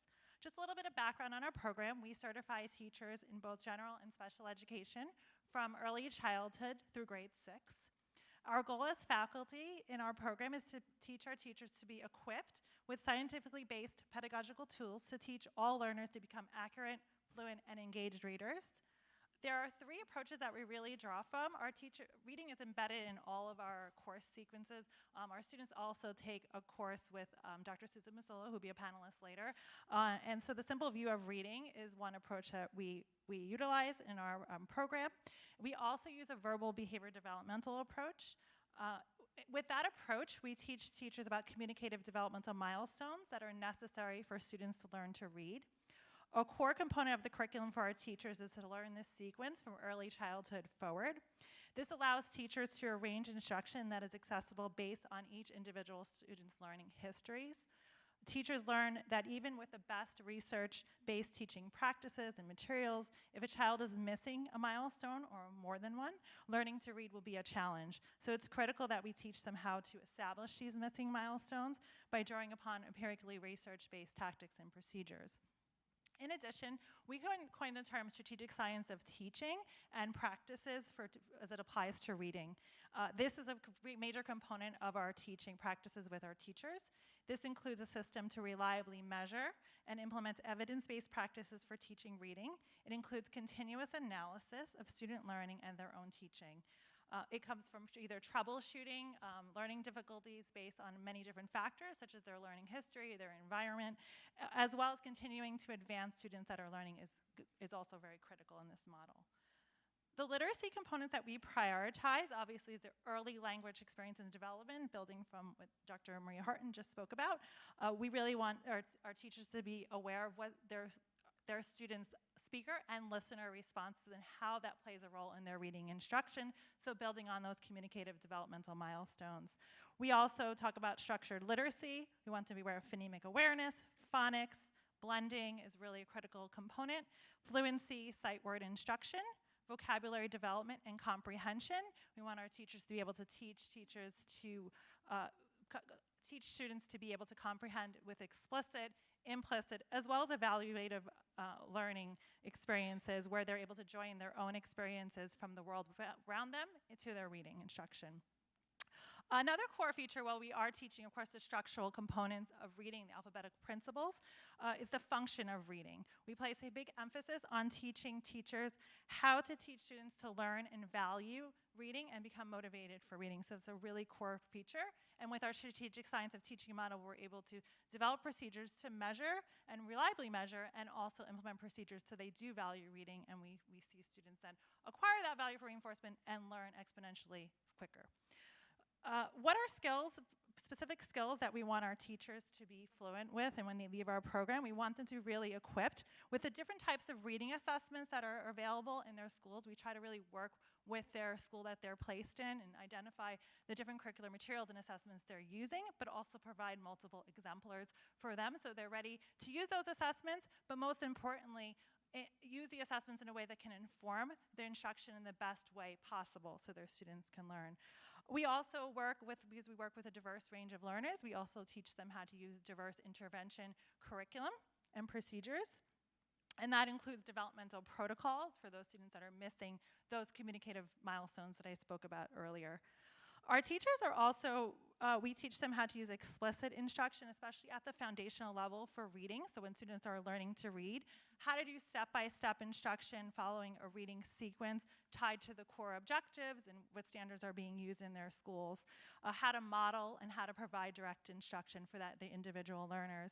We want our teachers to be really systematic in their planning, sequential, and we want them to really be instructional designers. So when they're out there, they can tackle whatever curriculum they're given and the students that they're working with.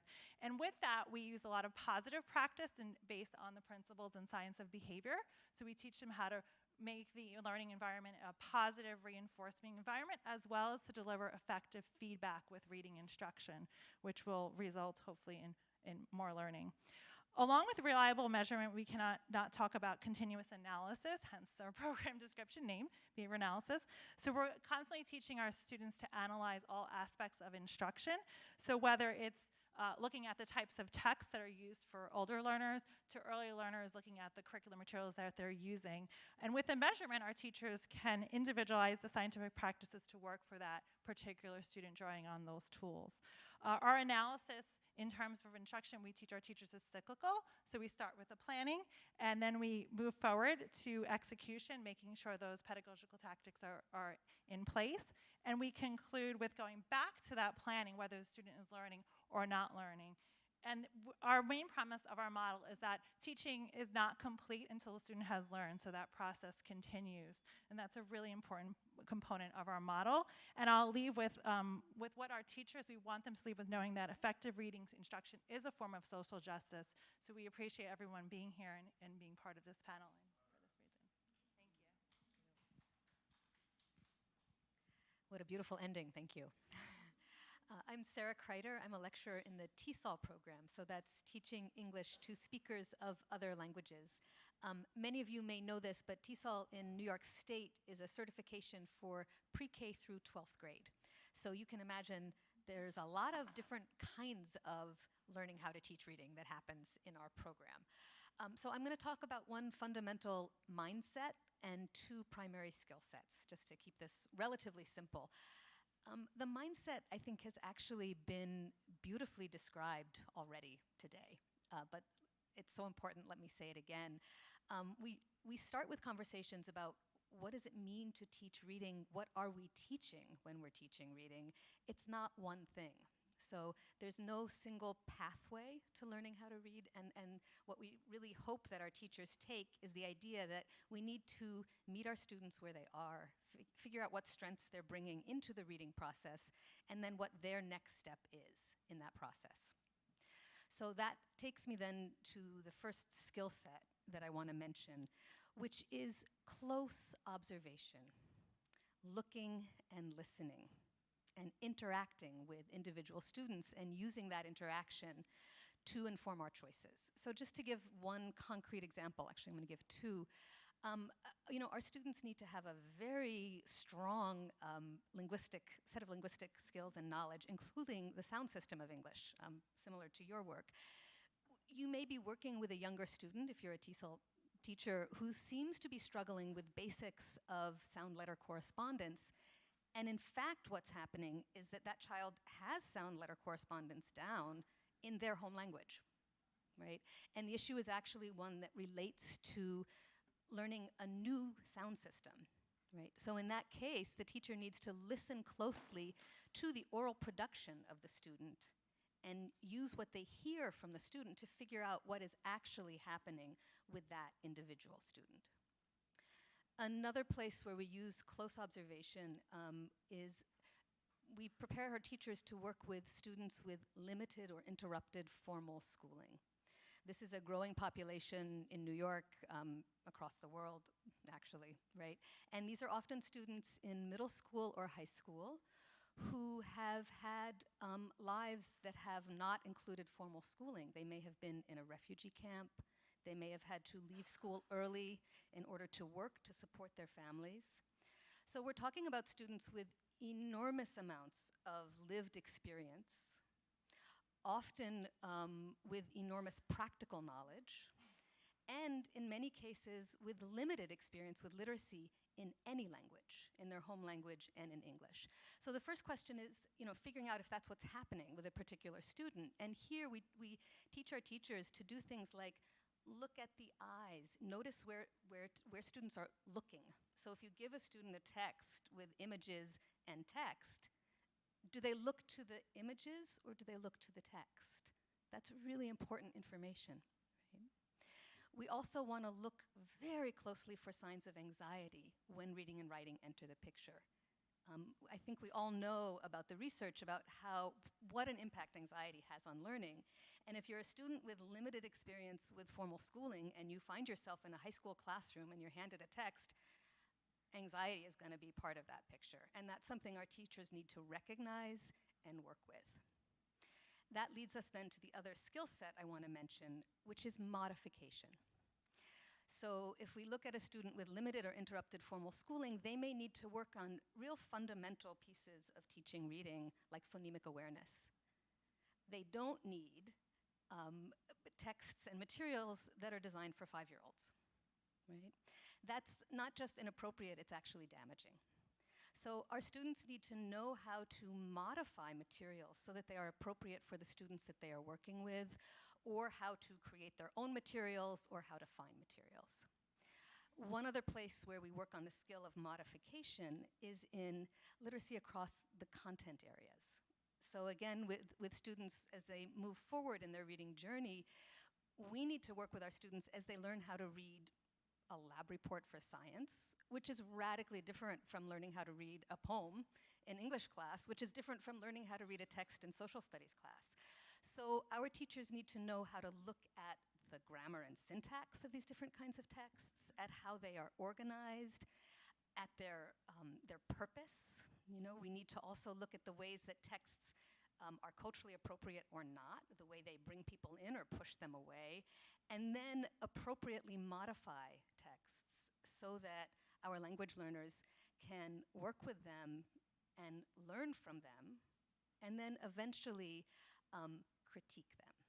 I feel like I can't talk about teaching reading without also talking about critique. We want our teachers to be able to critique the materials they're given, the texts they're given, to look at them with a critical eye, and then to have the skill of teaching critique as well, at all levels of reading.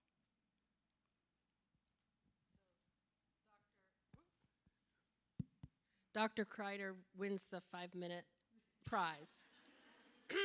So, I'm sitting here feeling pretty grateful to work at a university.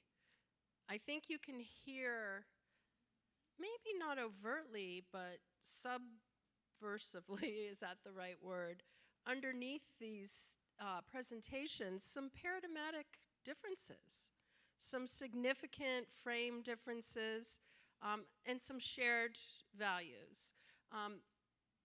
This is what we need. We need places of universities where knowledge can be put side by side and discussed. So I want to invite you, it's a little off script. Do you have any questions for each other before I move on to what we prepared?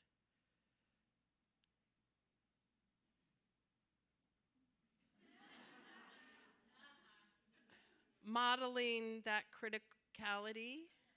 And you know, this is while they're thinking and getting up their nerve to say something. This is why when media say teacher educators don't do a good job of preparing people to be teachers of reading, I want to pull my hair out. Because you know, there is no such one thing as called teacher education, preparing for reading. It's like Dr. Snow said earlier, we don't even know what's going on, right? So you say, I want to come to Teachers College and learn how to be a teacher. You're a principal. How many principals or school leaders here? Yeah, you're interviewing someone from Teachers College. You don't actually know what their literacy curriculum was unless you know their program. And even then, the programs evolve over time. So, okay, enough of a blah, blah. Anybody want to ask any question of each other? Or of the group? Okay, I'll go. Oh.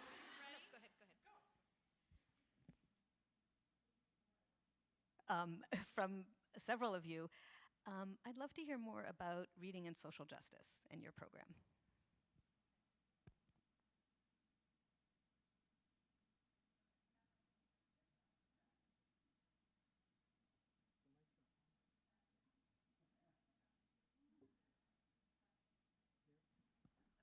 Okay, little slow. Okay, so reading and social justice. We really do believe that every student should have access to reading instruction. And through our science of teaching model, we really work to build. We teach so many diverse students. We have students coming from different socioeconomic backgrounds. We have students with autism spectrum disorders. We have general education students. So our approach in terms of effective reading instruction is social justice, and I think Dr. and Catherine Snow presented some really nice, interesting data, really brilliant presentation in terms of, I think brings up though the questions of the inequity. So our teachers really need to be well-versed in understanding, and I think, Kara, I think you spoke about, I think everyone spoke about students at some point or had conversations, really looking at students' interests and their backgrounds is critical in terms of how we address reading instruction. And if you're not doing that and you're just kind of following the script or the published curriculum, I think we're not really approaching what we need to be approaching, giving every student an opportunity to learn to read. So I don't know if that helps address the question. I don't know if anyone wants to add to that. Yeah, I think it's good for everybody to add to that. I'll just say that, well, knowing the other panelists, but also listening to their descriptions of their programs here today, I think we have a lot more in common than differences. We all work with specific populations of children, and those populations have specific needs, and it's only right that we try our best to address those needs while also doing the hard work of teaching them to read, and that part I don't think is so different. And in our program, we see inclusive education as a political act. We are working towards social justice. And, we think about social justice in terms of how it informs the selection of our materials in our social studies methods class. We talk about it in our disability and exclusion class. So social justice really undergirds all that we do in our program. Sarah, what about you?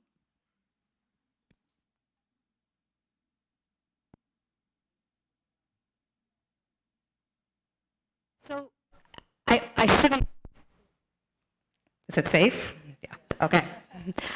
I have to say this.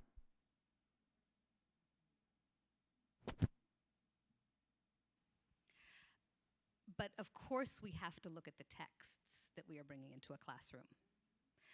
Do the images of the students look like our students?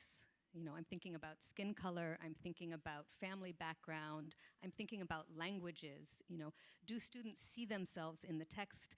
This seems obvious. There's an enormous amount of research about how important this is, and we still need to keep talking about it. So that's, for me, that's kind of the foundation. We also think about the interaction that happens in the classroom, the give and take. Who's speaking and who isn't speaking, right? And one of the skills, this goes back to that skill of observation, we want our teachers to notice who's speaking and who isn't speaking. And this does relate directly to reading. I think Dr. Snow talked about the incredible importance of the intertwining of interaction, conversation, and working with written texts. And then again, on a more kind of technical level, you know, as people who work with language, spoken language and written language are deeply intertwined. So we really need to think about who has the opportunity to use language in a classroom and who doesn't. So that's a very, just one additional, I think, fundamental piece of kind of a concrete way of thinking about social justice and language. To add to your list of kids need to see children who look like them, who talk like them, I'll add disability there. Of course, that's how we complement each other. It's not enough time in this forum for me to talk about sign language. That's a whole other part of deaf identity that plays a role. Not exactly gonna work in a couple of minutes, but kids with disabilities should see themselves in the books they read too. Since I've been a teacher for my whole life, I want to add in just on a personal level, not only is it important, I think, for children to see themselves, it's important for children to see other people. So it's not just because I'm teaching in an all African American school on the south side of Chicago like I did for many years, but it's because, well, I never taught at a rich white school, but the rich white school kids, as part of social justice is having them understand that various forms of English are English and there's not like a standard and a not standard. You know, it's not like standard and dialect. So everybody needs to be able to read different dialects, right? We need to be able to talk to each other, for goodness sake. And there isn't one right way to talk. Anyway, don't get me started. Since we're like, I want to get a little more, you know, we're all being polite. What are you seeing out there in classrooms? I know all of you spend time in classrooms. Our students have assignments that you give them, and they then go do them in the classroom, and then they bring them back, and then sometimes you go observe your students. Can you talk about some of the things you're seeing lately that you want to put on the radar as concerning around literacy practices?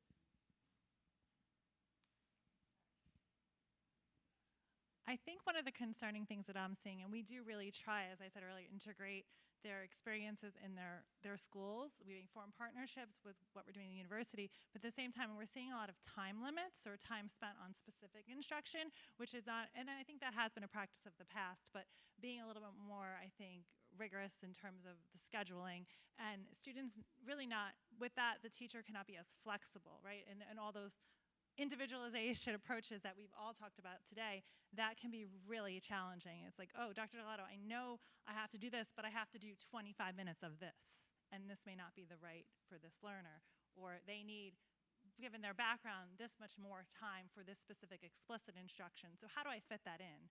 So that's something I don't know if other panelists have found. I have as well.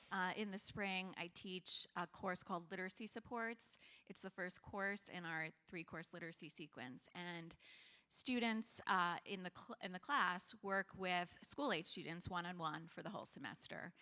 And this semester, similarly, you know, we would have students carve out time, 15 minutes twice a week, to work with their students one-on-one for coursework purposes. But students are coming back to class saying the same thing. I'm doing, they're saying to me, I'm required to do a whole class phonological awareness lesson or a whole class phonics lesson, and that has to be 30 minutes a day, so I don't have the time to do such and such. So we're definitely seeing that as well. I mentioned older students who are language learners, and we've seen a rise of our student teachers being asked to work with these students on phonics, phonological awareness, which is appropriate, but in ways that are really distressing, in that they're being given materials that are really appropriate for very young learners, and they're being asked to use them in a scripted way. So there's very little sense of the incredible cognitive skills that a 15-year-old brings into the classroom. Imagine a 15-year-old who brought his whole family across the border from another country. The life skills, the number skills, the map reading skills, and that child is being, or that adolescent actually, is being asked to do some sort of like dancing stuffed animal bears, right? It's damaging, and it's a case of kind of not looking at, I think you talked about this, Dr. Snow. It's when the regulations don't match the reality, right? And it's not that the students don't need these skills, it's that they need them to be taught in a way that is appropriate for them, right? And we also see a rise in scripted, kind of required scripted teaching. And as a linguist, a conversation analyst, this is very distressing because language learning happens via complex, rich, human, responsive interaction. That's how our brain functions. That's who we are as humans. And scripting isn't that. So that's another thing that I think really doesn't match the realities of how we learn. Add quickly from the other perspective, from the perspective of the classroom teacher, 85% of deaf and hard of hearing children now go to school in regular classrooms. So they're in classrooms with typically developing children. They might be in ICT classes, but they still have very specific needs. And I really feel for these teachers who have 30 kids in a classroom with maybe 12 different IEPs, all representing different disabilities with different needs. So seeing a lot of, just getting through the day versus really addressing individual kids' needs.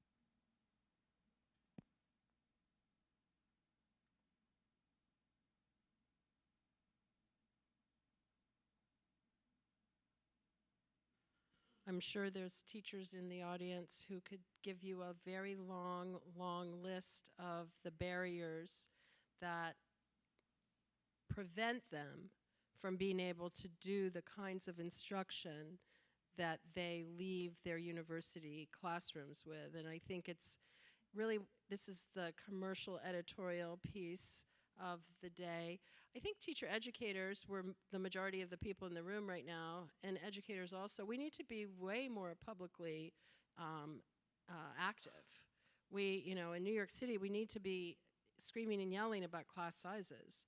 In the United States, we need to be screaming and yelling about why are we one of only 3 industrialized countries in the world that doesn't fund education, right? Talk about social justice, right? Social justice, why should your school be tied to your zip code, tied to your real estate values, right? It doesn't make any sense. It's fundamental. So one of the things at Teachers College is we revere teachers. We revere them, and our hearts are breaking watching what's happening in some schools, with some school leaders also having to make terrible decisions and terrible choices. So the more of us who have the privilege of being able to speak out, who can start speaking out, letters to the editor, letters to op-ed pieces, city council, speaking up, looking at the legislation that's coming up in New York State right now, the right to read legislation, looking at Congressman Jamal Bowman's more teaching, less testing bill that's in front of Congress. So there's lots of activism that we would like to help lead. One of the things that we've been talking about as a faculty is how do we help defend public education, and particularly the teachers that are really beleaguered at this point in time. It takes a lot of real moral courage to be facing everything that teachers in New York City, particularly, I know that context the best, are facing. So, wrapping up, can you talk about one specific assignment that you do where you ask people to go do something in the classroom and then bring it back?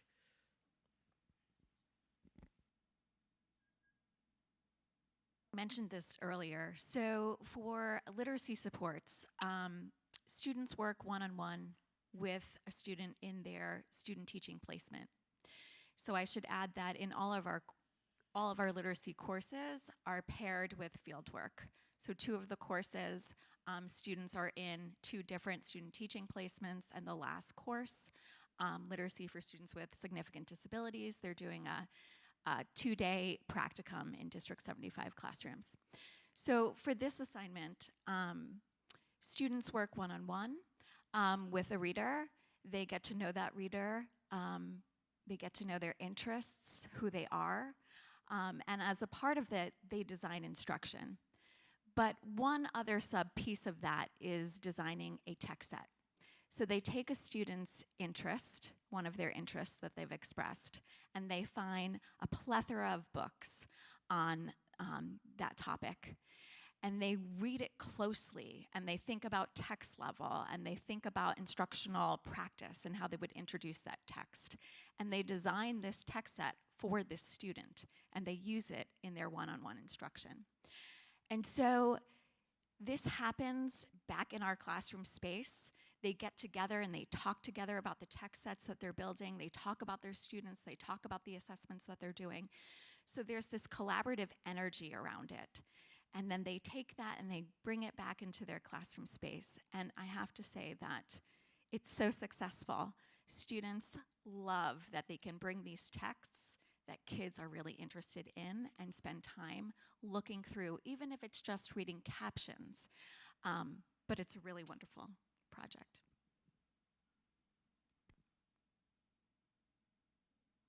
There are so many, I don't know which one to pick. But in one of our courses, our reading in the content areas, we ask students to find children's literature that's at an appropriate reading level for their students to include in every social studies, science, and math unit. So even if it's just one book to sort of introduce the topic, or maybe it's a book that can be used throughout the unit to explore not only content, but language concepts. What can we learn about reading by looking at this text as we are learning content? So those kinds of things, we bring them back into our classrooms so that we can share them and so that we can build each other's knowledge of children's literature and how they're used, how books are used to help children learn to read, as well as help children expand their language base. So one of the projects we use, and I use this project pretty much throughout my courses, and our courses are, our methods course and a student teaching practicum are closely taught together. So we have a curriculum analysis project where the teachers pick a lesson that they're going to teach in reading, and they, similar to what Kara said, they do a whole deep dive in with what the student's background information, what prerequisites they have, what objective they're going to teach. They videotape their lesson. We've done a lot here at TC with that, and we watch it back together. And we look at where the student has learned, look at those interactions, the student with the teacher, and then I ask them questions. We ask about were the curriculum materials correct, and they come prepared with their answers, and we go back and we plan for a next step. So that's a big piece of our curriculum for teachers. Gosh, okay, so in our methods course for working with students who are in grades 7 to 12, the students in that class are either doing field work or student teaching. And they start the class by doing a genre analysis, and they need to choose a genre that their students, or the students that they're observing, are actively using, or that is part of their life.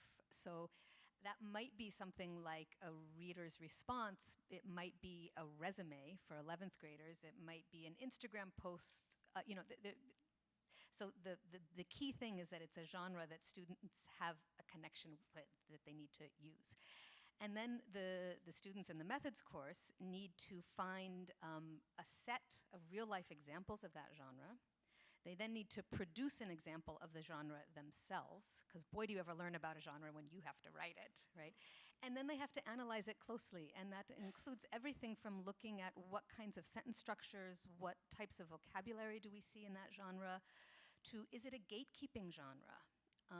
Do we see, if we're looking at resumes, what do we know about gender and names and language and resumes, right? How is the genre organized? So all different kinds of ways of looking at that text, which then sets the students up to develop a unit where they teach that genre based on what they learned about it in their analysis.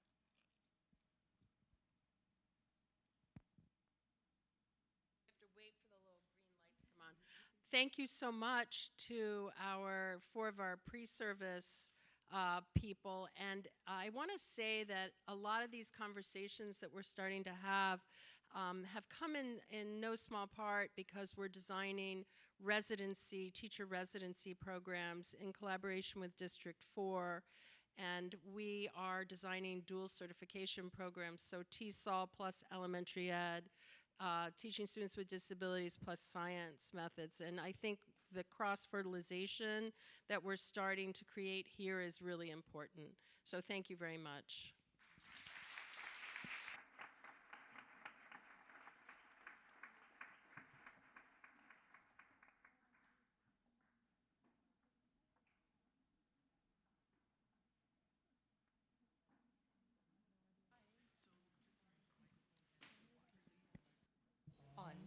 You can leave them on, no problem, okay? Okay, thank you. Yeah, and I'm just gonna switch this one out, so you can have it work. Like a really bad feedback. I hear you. In the beginning, that was, yeah. Do you want this one? Is this an extra one? I'm not sure. This one should be working. So I'm sure that, I imagine that some of you have questions for the panelists and potentially questions for Professor Snow. And so at 2 o'clock, we're doing the town hall meeting, and that's when we'll really be able to have you invited into this whole conversation. And it turns out you can leave the microphones on. We can always learn. Yes. Okay, thank you so much.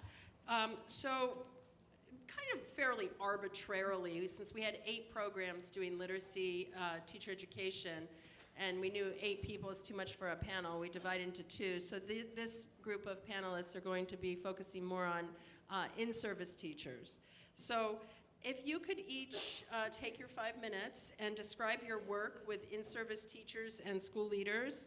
And in that work, tell us what is your focus, your main goals, and your ways of working with them. Also begin by telling us what program you're in, and if it's relevant, you can talk about your research projects that you're involved in with the in-service teachers also. So I'm Lucy Calkins, and I'm honored to talk about the Literacy Specialist Program that I co-direct with Maria Polagiso. Our program certifies grad students not only as teachers, but also as curriculum leaders and as literacy coaches. Our graduates are principals, literacy coaches, directors of language arts, teachers of pre-K, teachers of middle school.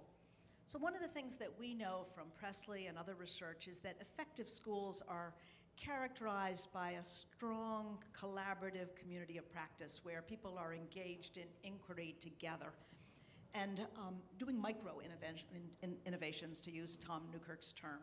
So Maria Paula and I really want those collegial relationships to exist throughout our program. The first night of this last year, students got on a text thread together, and apparently they were writing, the whole entire program was writing to each other pretty much every day, sometimes 2 or 3 times a day, and that kind of networking continues after they leave here.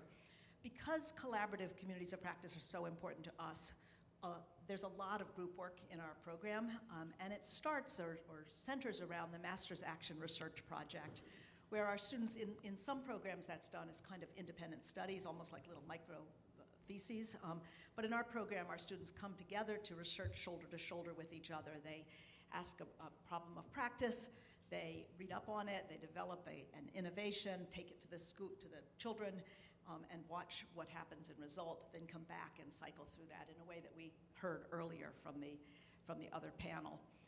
Last year, for example, one of our students studied in a classroom full of newcomers from Panama and Venezuela. What did it mean to have storytelling circles in terms of the oral language? Another one of them studied children who wanted to learn languages from each other, learn about the languages that their peers spoke.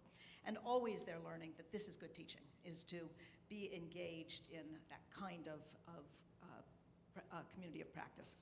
Maria and Paula and I also want a very big view of reading. Our students study with Susan, which you'll hear about soon, and learn the reading rope, the simple view of reading, study phonemic awareness and phonics, learn to assess readers using different tools and to develop interventions. In another course, they're involved in sociocultural perspectives, learning that language and reading operate differently in different contexts, that it matters with whom you're reading and for whom and why.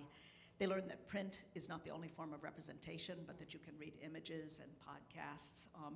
And they study the reading in that course, the reading that's involved not only in school, but also out of school. So do a project on the reading involved in self-checking out at Target or making TikTok videos, and then think about how does that kind of real-world reading map onto what's happening in classrooms, and how can our classrooms be asset-based, recognizing the kinds of complex reading that kids are doing in the real world. They, of course, study children's literature, K through 2, 3 through 8 kinds of children's literature, and ask the kinds of questions that Pearson and Raphael talk about in their new handbook for best practices of literacy education. For example, a question we heard discussed earlier today about text complexity, and thinking, to what extent should we be matching kids with texts that are in their zone of proximal development, where they can be doing, thinking about craft and about structure and reading critically, and to what extent should we be following the advice of standards and making sure that kids, regardless of their reading level, are working with grade level complex texts and trying to use their literacy skills to do that work. They also study disciplinary reading. One of my colleagues, Marjorie Siegel's, really interested in reading as a mathematician, reading as a scientist, reading as a historian, and we know that the upcoming NAEP test will be, for the first time, including reading in disciplines. And of course, our students study writing. They learn about progressions in writing, in narrative, opinion, information writing. How do you assess where kids are, where they need to go? One of the big projects is developing curriculum, and they work very, very hard, maybe 20, 30 different drafts of this, and really learn that we are wiser together than we are by ourselves, that kind of work is so enriched by doing it in the company of others. They're linked to schools, always, and to schools that are places that are really teaching them a lot about literacy. I'm thinking, for example, of PS 249, which is a high-need school in Brooklyn. The principal, Elisa Brown, won the Terrell Bell Award for Outstanding School Leadership, just won the National Center for Urban Transformation Best Elementary School in the Nation Award. Want to just note, it was featured in Dana Goldstein's article from the New York Times, although she neglected to mention the Blue Ribbon or the other awards that the school has won. But in any case, our students are really lucky to be in magnificent schools, and in those schools, the teachers are working in that same kind of community of practice, learning with humility from what kids show them. Thank you. Thank you. Is this on? No.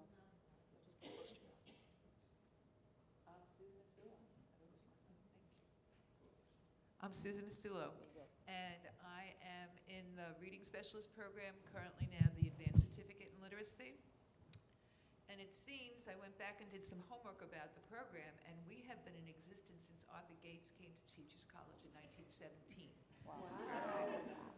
And Gates himself believed that there was probably no one best way to teach reading, but his perspective was that the teaching of reading should be based on methods of instruction which have found to be effective by systematic methods of inquiry. And we have tried to keep that focus within our teacher preparation program throughout all these years. We use in the program for teacher preparation purposes, I pretty much stick with this simple view of reading, which is much more complex than what people tend to think it is. And I supplement it with Scarborough's reading rope because it makes the simple view equation a little bit more understandable for teacher educators to employ in their practice. I also include, I don't know if Steve Peverly is still here, but I also include a very simplified model of Kinch's model of constructive integrative understanding and comprehension because Walter Kinch is my hero. All right. But going on that, so from the simple view of reading equation, we break reading down. Our focus is on getting teachers to understand how reading actually is acquired and how it can break down. Many of our students go on to teach kids who struggle. They may not be diagnosed as having a reading or learning disability or having dyslexia in particular, but they don't get it the first time around. They need a lot of direct and explicit instruction. So there is a focus on seeing reading as these, what the National Reading Panel would refer to as these 5 pillars, all right, which is 20 years old now, and we know that reading is much more complicated than those 5 pillars. But we are talking about phonological and phonemic awareness. We're talking about word recognition instruction in all facets. We're looking at fluency as a bridge in the bidirectional relationship between fluency and comprehension. We look at all aspects of comprehension, including metacognition, and we look at the reading and writing connection. The capstone, I think, of our program is a practicum experience where teachers, where our student teachers work. They're not student teachers in the technical sense of the word. We have a practicum. We have a clinic here at Teachers College called the Center for Educational and Psychological Services, which is in the building right next door. And we service children throughout the New York City community who have been referred because they may not necessarily have IEPs, but they're not getting it. They're falling behind in their reading and writing instruction. And a concerned teacher or a concerned parent reaches out. Services are performed on a sliding scale basis with many families paying as little as $5 a semester for services. Students learn to employ a battery of informal assessments, not standardized tests, but informal assessments to get a handle on what these children's strengths are, what their needs are, and how they can plan an intervention program for them that not only addresses their needs, but helps the student to meet the grade level expectations of their current reading and writing placement in their schools.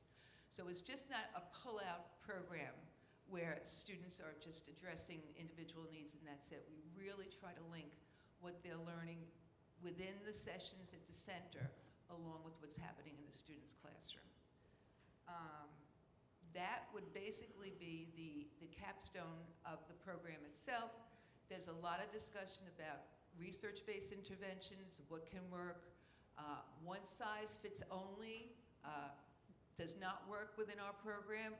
And in terms of, the topic about scripts came up before. Like, I've been teaching too long. I don't need a script. If somebody gave me a script, I would ignore it. But when I was a beginning teacher, a script can be very helpful. I mean, if you get into a classroom and you don't know what you're doing, no matter what they told you at Teachers College, right? A script is a little helpful in the beginning until you get your sea legs, all right? But after time, with Teachers College, we'll be able to do is to take, well, you know what? This script is lacking. This script, maybe I can improve on it a little bit from what I know, from what I've learned. So there's something to be said. We don't come out of TC as perfectly knowledgeable teachers, but we do come out of TC with a pretty good idea of what we're supposed to be doing and what we're supposed to be teaching. And I'm very, very proud of all the graduates of my program because I can really say that they know their stuff, all right, and I'm quite pleased with them. Hello, everyone. I am Carol Schaffner-Hammer. I'm Vice Dean for Research here at Teachers College, as well as a professor of Communication Sciences and Disorders. And so that means speech-language pathology. So I will be talking, although what we're doing right now is not related to speech-language pathology, but related to language and literacy. So I'll be talking about Excel, our professional development program. Excel stands for Exceptional Coaching for Early Language and Literacy. And so we're a very different program. We are an online program with teachers who are actually in their classrooms. They don't come to TC. But we are an evidence-based professional development program with individualized coaching for pre-K, K, and first grade teachers and assistant teachers. And we really focus on schools in under-resourced communities. What we do in Excel is we train teachers to promote fundamental language skills in English and children's home language, with the emphasis on starting first with home language and then moving to English. We target early languages and early language and these early grades, these early ages, because we know how fundamental oral language is to reading, and we also know by the research that shows that where children are in kindergarten and first grade in their reading skills really predicts where they are later in their academic skills. And so we really need to be supporting children early. I need to give credit. Excel was developed by Barbara Wasick and Anne-Marie Hyman at Temple University. I joined the team just 12 short years ago to bring in my expertise on dual language learners or emergent bilingual children. And so we integrate working with monolingual children as well as multilingual learners at the same time, so teachers aren't viewing children as kind of two sets of children in their classrooms. Excel has been supported by the U.S. Department of Education through its development and testing and various entities within the U.S. Department of Ed, as well as the Robin Hood Foundation. What we were really trying to do is teach teachers evidence-based strategies that go with any curriculum supporting language. And so we help teachers explicitly promote vocabulary skills of children throughout the day, to engage children in meaningful conversations. And we're even just working on, is there two conversational turns that is actually happening between the teacher and the child? Our research has shown when we do classroom observations, and teachers will get credit if there are these two conversational turns that occur, and we're like, please, please, please. It's like, oh, rats. And these conversational truly don't occur a lot in classrooms. There's a lot of talk, but that intimate conversation with children does not occur as much as we like. We work on promoting phonological awareness and also with the older children supporting decoding abilities, again in English in the home language. So the way the PD works, so we train teachers and assistant teachers. The reason, obviously, the assistant teachers are so critical because they may be the ones that are really speaking the home language in the classroom. But the teachers complete one online module a month. It's about an hour module, and what happens is we target 2 to 3 strategies that are evidence-based. They are provided with text, examples of exemplar videos of teachers using the strategies in the classroom. There's comprehension checks, and then they receive an assignment of of using these strategies in the classroom as part of their daily routines. They video record themselves. They reflect on the videos. They upload the videos to their coach, who then reviews them and meets with the teacher. They go over the glows and the grows, and they do that again for a second cycle, and then they move on to the next module. Throughout the PD, teachers are provided with classroom supports, so we've curated a set of books that wherever possible, we have them in children's home languages, particularly Spanish and Chinese, which is even hard to get in those languages, but that we really have ample opportunities to support vocabulary and expressive language development. They get vocabulary photo cards for teaching, beginning and introducing vocabulary with explicit child-friendly definitions. We have reading guides that go along with the book that help teachers think about asking open-ended questions before, during, and after the reads, and then also integrating language and these vocabulary words throughout the day in large group, small group activities as well. We provide all of these materials in English, Spanish, and Chinese. And we also have a family newsletter website that parallels the books and the themes. And so within those are just some of the vocabulary words and conversational activities that parents can easily do at home. It's not like they have to go create some special event, and then they either at home or in the community, and all of those are available in 8 different languages, so that parents that do not speak English, we want to develop that home language and support that home language.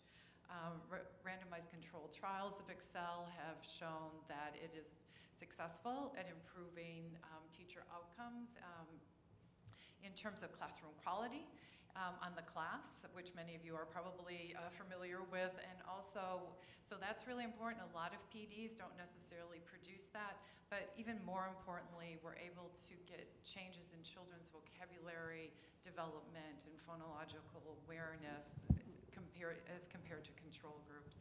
So our next step is to develop a 3-year-old version, and hopefully even younger ages. But our goal, as Catherine was talking about, is to have the PD within schools and programs so that teachers have had the same set of support so that children benefit from having consistent PD in classrooms. Hi, good afternoon, everyone. My name is Marcel Mentor, and I am in the English education program. So I'm listening to my colleagues, and I'm trying to sift through what has already been said and what we already cover in our program. So in our program, we have certification for 7th through 12th grade. So many of our folk who come out of our program become the middle school and high school teachers that we see in classrooms in English teaching. We have students in our program, and then we also have students who come in from other programs as electives, particularly in social studies, so the history teachers come. So we're looking at teaching for English per se as a subject, but then also for what it looks like to read across the content. And then we also have a real and established collaboration with the TESOL program, so as Sarah Kreider was speaking about as well, where people are getting a dual certification, so their students take our teaching of reading class. It's a prerequisite for our students, it's not for the others, and so for others we get guests across. And interestingly enough, we had somebody who was already certified as a speech pathologist and came back this past semester to do this class, right? And so it's really interesting for me as the instructor for this class, where the criticality of our approach of learning is very important, right? And that we have all these voices in the classroom that informs our practice as well as the teaching of reading. And so something that I do as a off the get-go before COVID, our first class would be at the Barnes and Nobles, right, at 84th.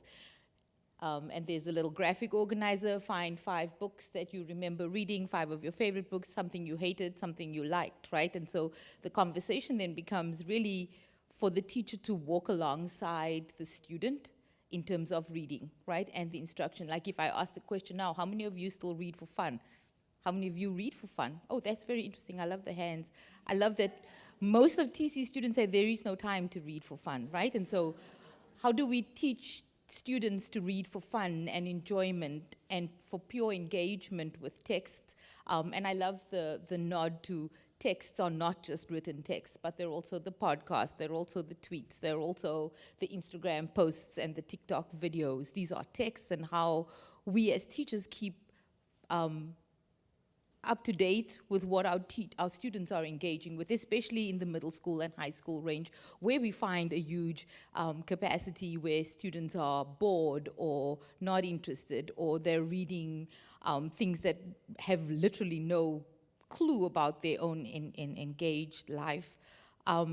We talk about things like what it means to read the canon. Is the canon valuable?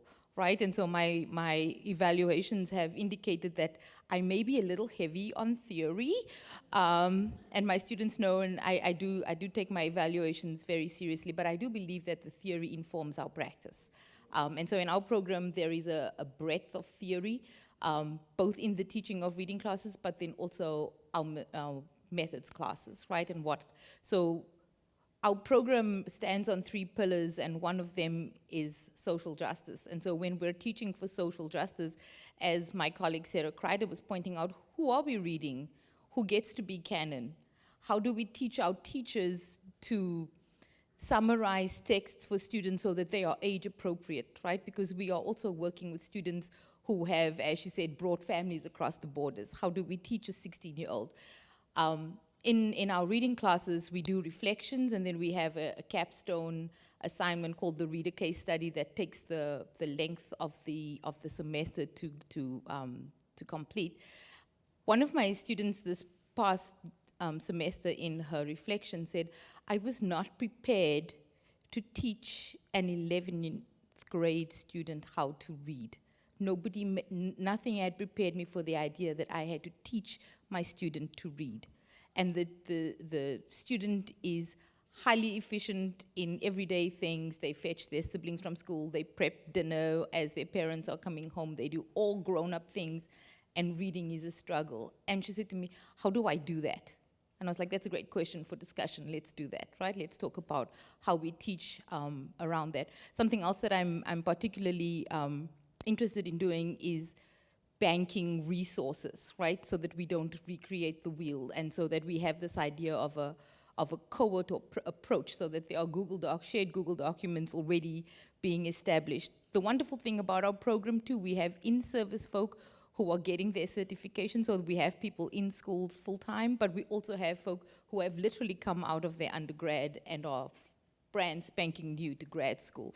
And so it makes for interesting critical discussions. We also have a huge number of international students in our programs that come to the teaching of reading class, and people who go back to New York State, to the greater USA, but then also into the international world to teach from our program. I think I've said Okay, a lot. you win a prize too. Oh, Good do job. I? Yay! So the prize, by the way, is a champagne toast in my office afterwards. So before I go on to any prepared questions, do you have things that you'd like to pull on from each other? I just wanted to comment that I noticed and appreciated the recognition that our programs have a lot to do with who is in them, and that brings such richness to us, that we're working with students who have such varied strengths and backgrounds, and so just as we're trying to help our students to be responsive to their students, that we just are I thought this panel especially was just full of talk, and appreciated what you were saying about the English Ed program with all these different people from around the college coming together. My students benefit so much from studying, Susan, with you, because that's, again, they become richer, we all become richer because of the other courses that they take. Thank you. Anyone else?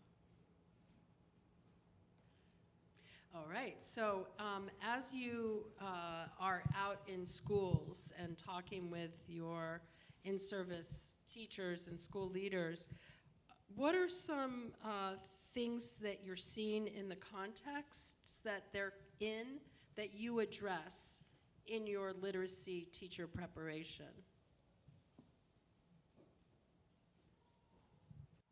I can go. We see a range of things happening within the same school, for example, right? How, for example, one particular cooperating teacher operates differently in their classroom, and so we have students who get different experiences in their student teaching, right? What it looks like to be mentored by someone, but then also what it means to be having a voice in your own mentorship, what that means, like to ask questions, guiding questions, leading questions, so that you can get what you take from the program in terms of your student teaching and in-classroom experience. So that's one thing, right? Like, what does it look like when one person is experiencing this with a cooperating teacher and somebody else is not experiencing the same thing and their experience is different? And so I love that in our program, especially in the reflective writing and the reflective conversations that happen, people get a chance to speak about their experience, because I think the more we know, the more we can do with what we know, and maybe try to work towards some kind of clarity. And then also in our program, that helps us assess who's a good cooperating teacher and who we should not invite again to be a cooperating teacher.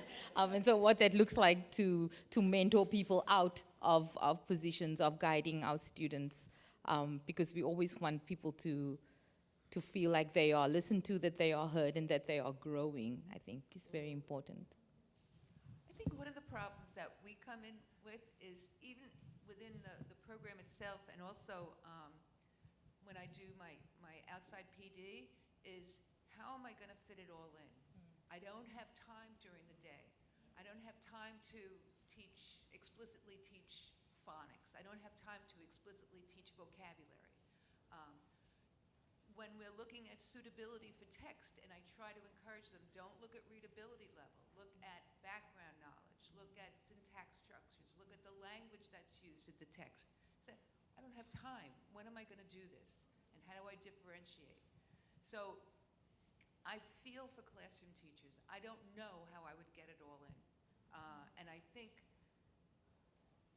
we're teaching an ideal, but I think we have to be able to realize that there's a reality to what goes on in the classroom too, and how to be efficient and effective in that respect. Yeah, it makes me wonder how much in our teacher preparation we should be focusing on the structures in the United States versus other countries also, and making people more activist oriented. I mean, the United States has one of the very lowest number of hours per week of collaborative teacher and individual teacher planning time. Korea has the highest. Japan has a very high number also. So, you know, what are we doing there in terms of giving teachers that thinking space and thinking time? We've heard a lot about, or a little about, informal assessments, which I think if we had a whole session on just informal literacy assessments, we could spend at least all day. But those informal literacy assessments are lovely in the moment and on the spot, but they make a lot more, you can get a lot more use out of them if you look over time. And you look, you know, both within a student and across students as you do your instructional planning. So when do teachers do that? And as we kind of ramp up mandates, you know, this is mandated, this is mandated, this is mandated, and how many of those mandates are actually at cross purposes a lot of times also. So I think one of the roles university teacher educators need to play a lot more is stepping up and defending the structural limitations that mitigate against our being able to do these, you know, great practices. Thank you. So I'm going to, unless someone has something they want to add, I will add, go. On a different level, I think also thank you. I think we also give teachers permission to work on oral language and to talk with children. I think there's often a struggle, unfortunately, because of things that are mandated, things that are very beneficial for children. And so I'm not denying those, but a lot of times, time to talk, to read books, to enjoy books, to teach vocabulary, to have conversations. So that's what I hope that we're able to do, but yet at the same time, it's a struggle. Teachers aren't always permitted to spend that time. And I just might want to add that as Catherine mentioned earlier today, we have some 31 states with legislative mandates, and so all over the country we see communities where teachers have spent decades developing a toolkit of strategies, of materials, of methods that they've refined and innovated off of and developed with responsive to their own local communities, and that they're being asked to push all that aside and to adopt one of 3 or 4 core reading programs where every child will be reading the same text, and then the same snippet of a text, and then answering questions in a little workbook. And that's happening in, you know, states like Connecticut and Massachusetts, as well as in New York City. So I think watching school leaders say, how can I lead a school when I do not believe in the curriculum? What will I say when parents come in and say my child is bored? Teachers saying, how can I teach in ways that are totally antithetical to all that I've been studying for 20 years and to what I have grown to love. So I see that as a big issue. And that's exactly why we called this panel One Size Does Not Fit All. You know, I always think back to the one-room schoolhouse and how those teachers were able to accelerate learning for students who were rapid learners and kind of engage in repeated instruction for kids who needed it. I think about Finland, where every classroom has 2 teachers, one who does pre-teaching and reteaching, that's based on direct informal assessments in the moment. So I'm sure you're all eager to stop listening and start talking. There is on the program a essential question that we organized for the town hall meeting, and I'm going to turn over the rest of the program, except a goodbye, to Dr. Mentor. Wow, okay. That came quickly. So we're having the rest. Yeah, I think people can, like,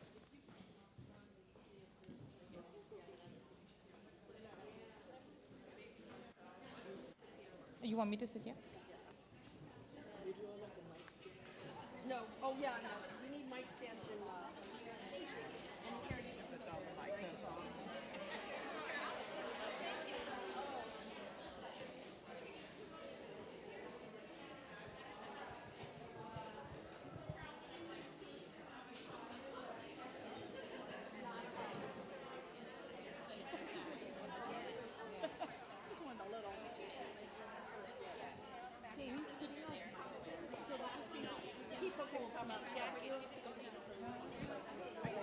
Test 1, 2.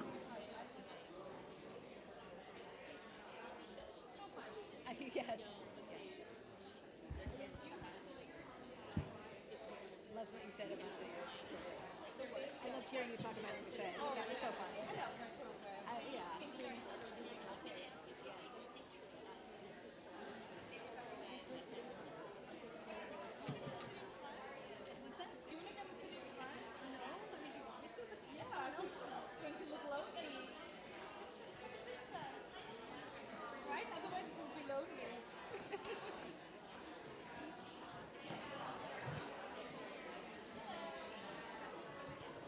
Drink a drop of water. Are you tired?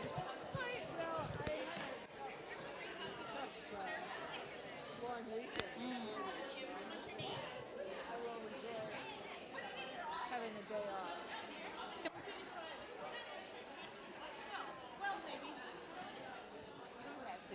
Is my mic? My mic is on. All right, folk. Let's do a classroom strategy in 3, 2, 1. Let's try that again. 3, 2, and 1. Thank you so much. Thank you so much for those of you who have been with us for the whole day, those of you who have to leave because of other engagements. We appreciate you coming and joining in on this conversation with us. And so I'm going to moderate the town hall. I'm sure you have or comments. There are 2 mic stands on each side of me.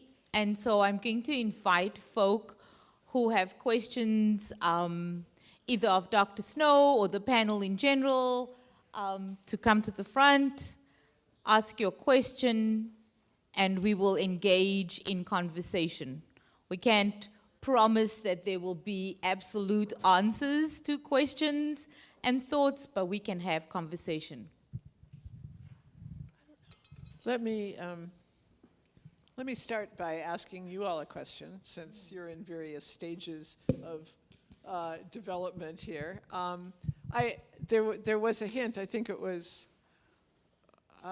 Marcel or somebody who said, and also Mary, something about, if a first-year teacher might want to rely on a script, a 5th-year teacher wants to rewrite the script, a 10th-year teacher doesn't need the script at all.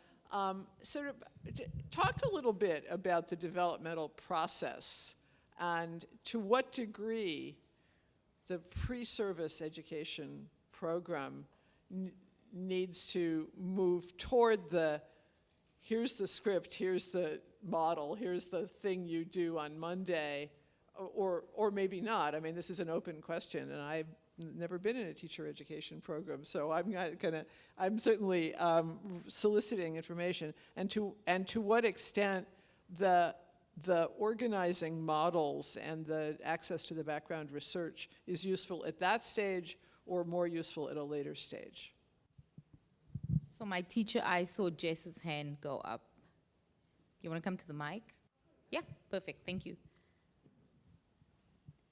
And anybody else who has a thought can come down in the meantime and bring yourself to the next side. Perfect. All right, folks. I'm Jess Riccio. I'm in science education. I'm the teacher educator in science education here, representing, of course, I have colleagues.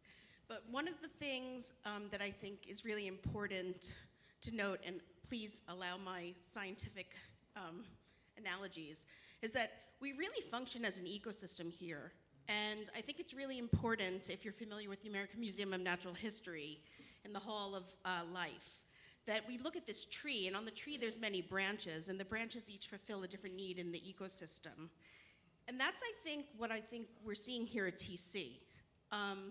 One of the things that came up earlier that I think is really exciting is that Dr. Snow talked about basically engaging students in things they care about.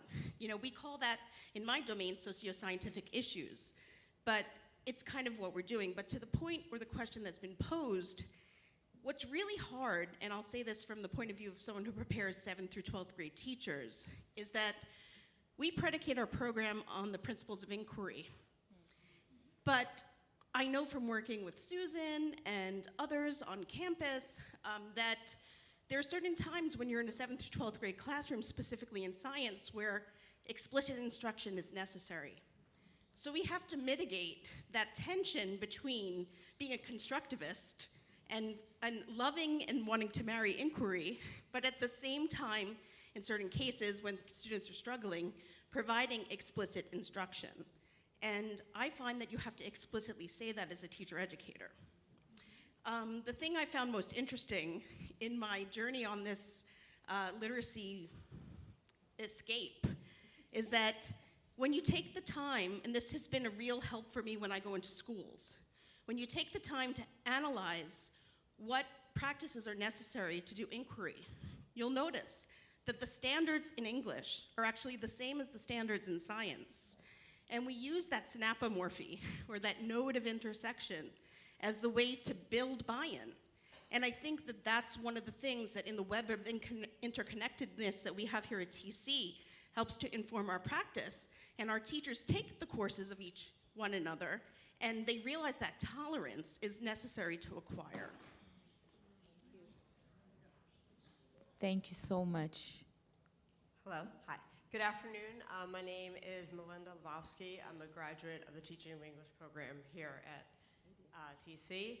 My late mother was a teacher, and so after she passed away, my father endowed a scholarship here at TC. It's the MA of Teaching of English program scholarship for Jane Stepanski. So obviously, Teachers College is very important to me. I am currently teaching at a private country day school in Brooklyn. I started my journey at Bronx Science, Hunter College Campus Schools. So my current role is very different from the one I began my career as a teacher as. But I think we can all agree that in the last 3 years, the attrition in reading and exposure to in-person instruction due to COVID has taken a major toll on our young readers. I currently teach 5th and 8th grade, and I can't expect that the onus of the burden be on my colleagues at the lower school to ameliorate the situation. So what recommendations do you all have in terms of what I can do as an individual, but also my school can do to help get kids back on track, whether it be individually in the classroom or recommending support at home with parents? Thank you. Oh, do we have a taker for that question? Yeah, there you go. Our reading specialist. I think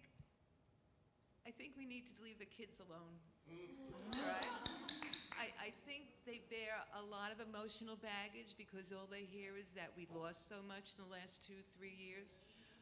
I think we should go back to teaching them the way that we used to teach before, try to fill in gaps for those kids who really lag behind, give them some more intensive instruction, encourage successes on their parts, and let parents read to their kids and let them enjoy language. All right. So, and just make them feel good about themselves as readers and as learners.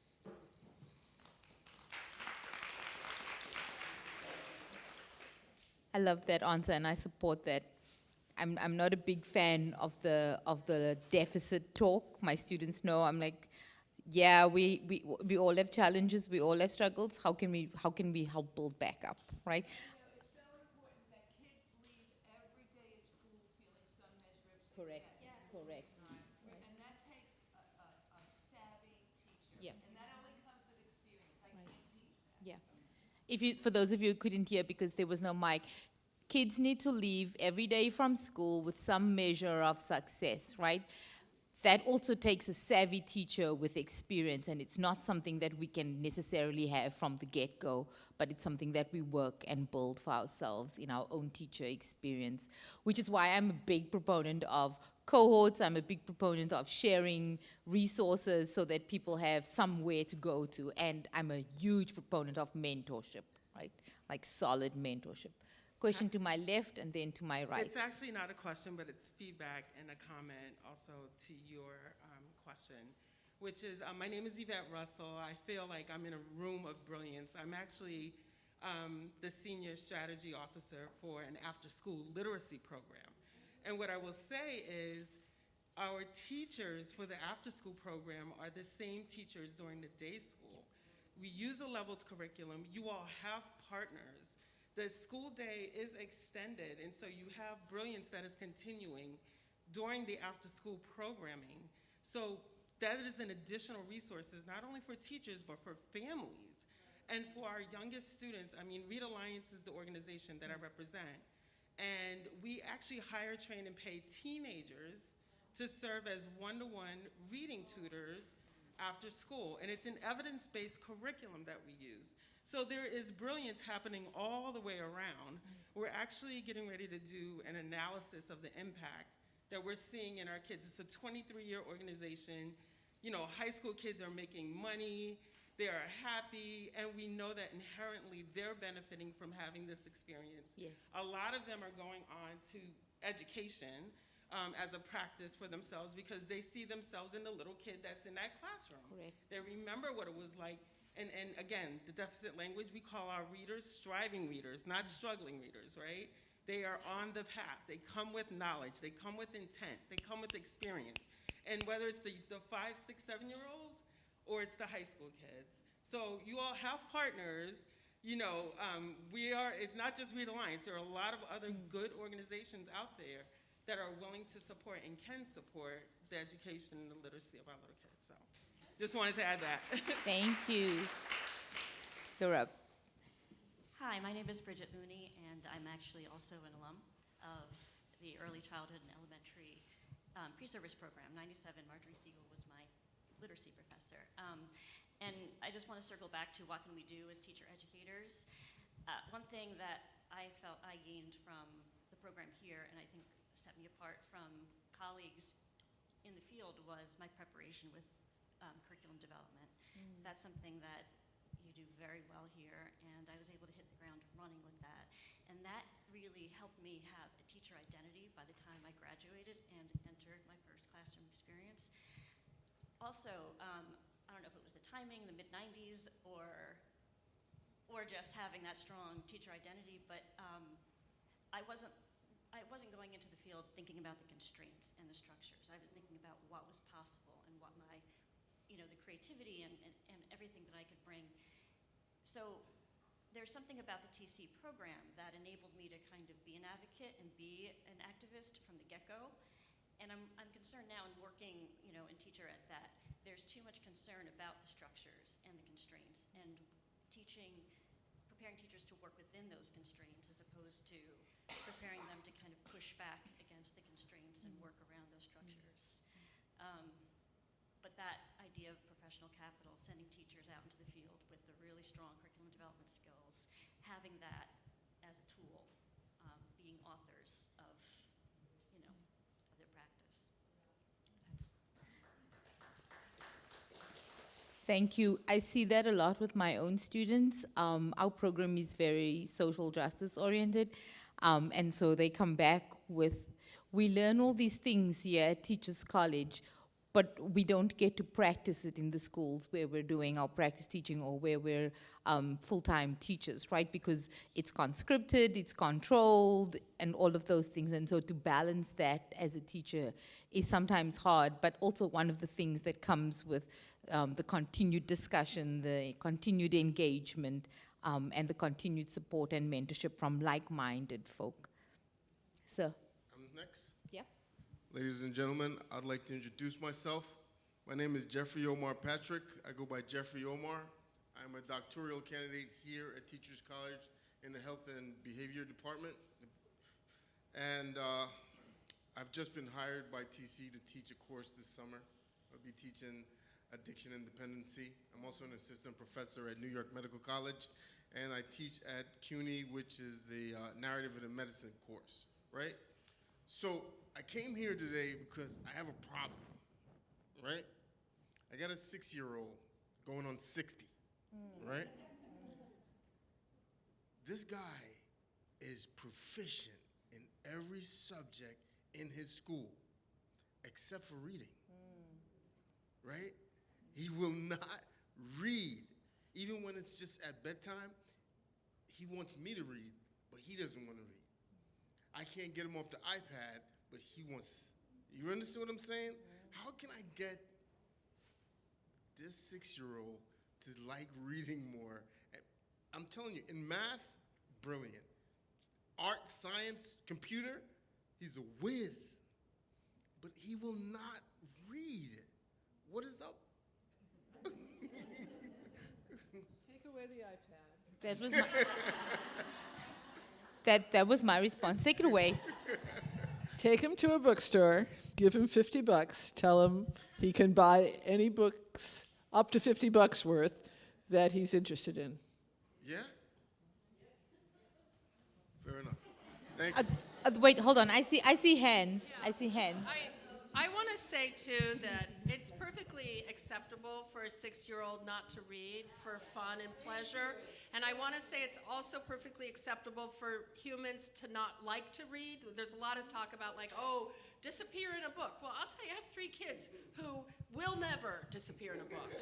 So that's just the fact, right? Print is actually a very new invention in human evolution. And the fact that he wants you to read to him, you should treasure that.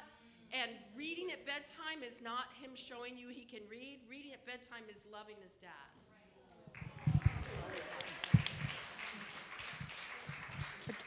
I see 2 hands. I just have to say, Celia, I thought I agreed with you on everything, but not loving to read is a huge impoverishment of your life. It really is. And it is a limitation on opportunities to learn, which is what's much worse about it. So at 6, it can be addressed. At 18, it probably can't. Yeah. Quick, $50. Can stand at the back door with a collection hat, and maybe some of us will chip in. There's,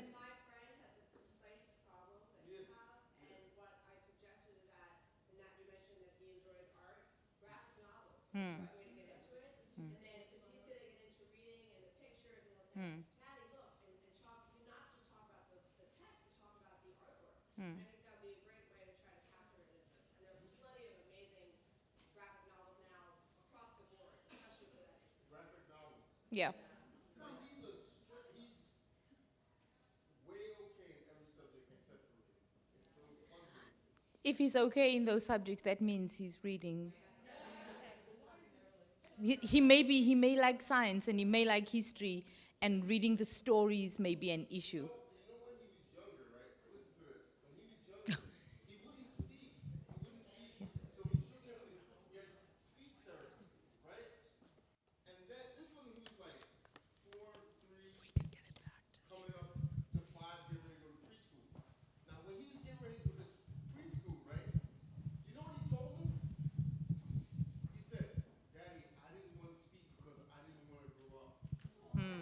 interesting. So I'm going to ask that we have this conversation, continue it later, if that's okay. Anybody else who has advice, step in. I want to bring us back to this idea of, given the highly politicized nature of literacy instruction at this point in schooling, how are we preparing teachers to navigate these waters, right? I forget which way, to the right, yes. Hi everyone, my name is Imran Hussain. I'm not a teacher other than teaching my own 3 kids. My oldest is now in college and my youngest is a 5th grader. I run an education technology startup that's focused on how teachers can increase technology integration and integrate better into their curriculum. And in that role, I kind of routinely speak with district leaders and instructional technology leaders and teachers across the country, for the last year and a half or so that I've been on this journey. And what I routinely hear is teachers are overwhelmed. COVID has done a number on teachers. Teachers are getting pulled in many different directions. Teachers are fatigued. One example of that is, last week we did a panel discussion on data and the use of data to inform instruction, and we had 12 district leaders from across the country, including New York.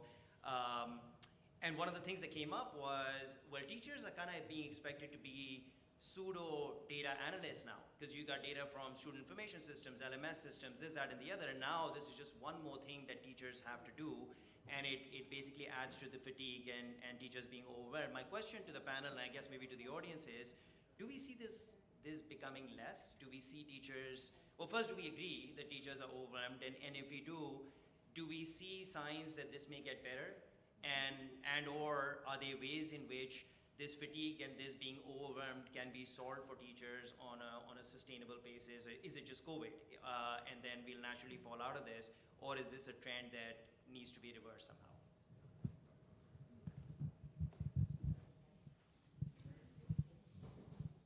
Do you want to try, Sarah? Sure. Let me ask this as a question. I'm curious to see if this rings true for everybody here.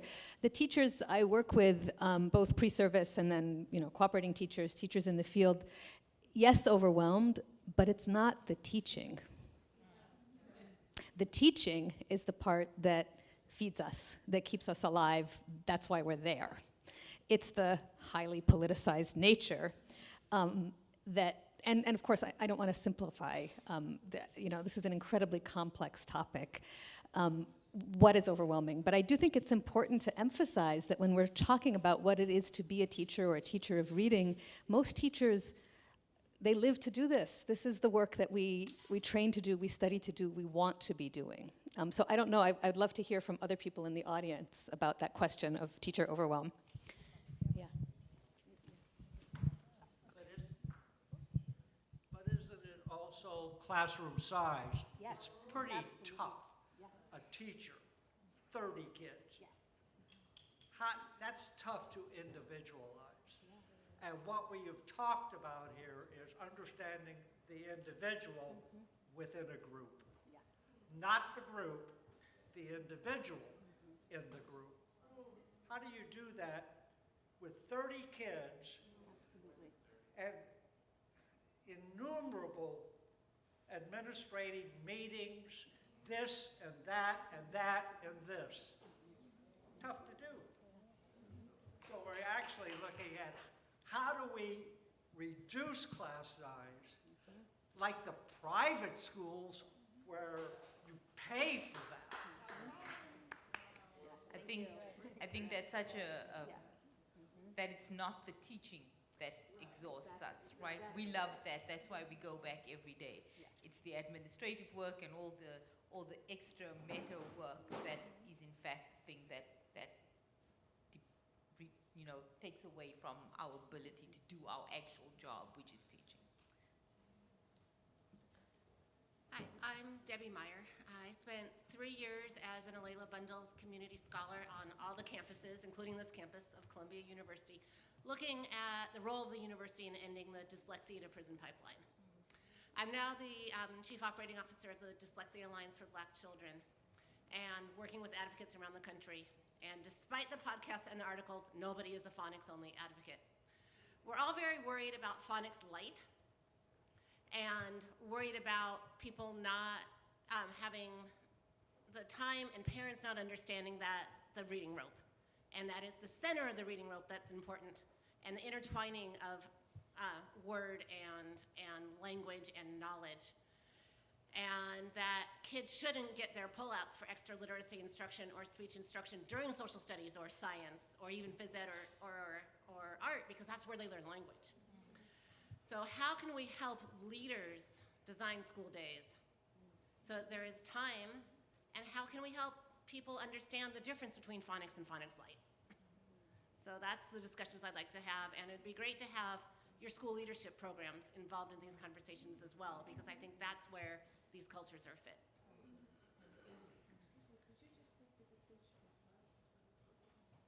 What's your name? Susan. So phonics light is often taught in schools where my kid was on kids' names. Can you use the microphone, please? Phonics light is sometimes taught with kids' names, and names are often not very phonetic. Sometimes onset rhyme, but like a friend named Risha, that is spelled R-E-S-H-A, not particularly phonetic, and so kids can't use that for phonics. So, but that would be an exception in phonics rather than using it for phonics. A real phonics would follow a scope and sequence. It would build on that scope and sequence, like, you know, you teach addition before multiplication. So you teach things in an order. Yeah. I just never heard the term phonics. Phonics light is phonics not taught well, haphazardly. Thank you so much for your comment, and I love the idea of school leadership and executive getting involved in this conversation, right? So. Hi, I'm Danny Friedrich. I'm a professor here at Teachers College in Curriculum and Teaching. I don't teach literacy, right? So, but I'm interested in something else. I'm interested in the way in which the science of reading advocates have drawn on two different things. On one way is science of reading as an issue of racial justice. And by doing that, all the discussions about pleasure for reading, engaging students' interests and all that, being framed as an issue of white privilege, right? Sort of the way in which that discourse plays out with people saying, we haven't been paying attention to this kid, so what these kids need is this. And so that's one thing. And tied to that is also science of reading as drawing from the pandemic's trust in science discourse. So those two things go together, right, for me, in the sense that science, hard facts, and all that is what I'm going to say, and those are different from the soft issues of engagement and pleasure and joy in reading. And so my question to you all is how, if you agree with what I'm saying, how to reframe the conversation, right? Because I think that the more we talk about pleasure for reading on that, which I love that, right? The more, if we don't reframe it, the more open we are is, yeah, for some kids, of course, pleasure for reading on that and joy and all that, but those are the white privileged kids. For the other kids, what we need is this very strict, rigid approach to how to teach read.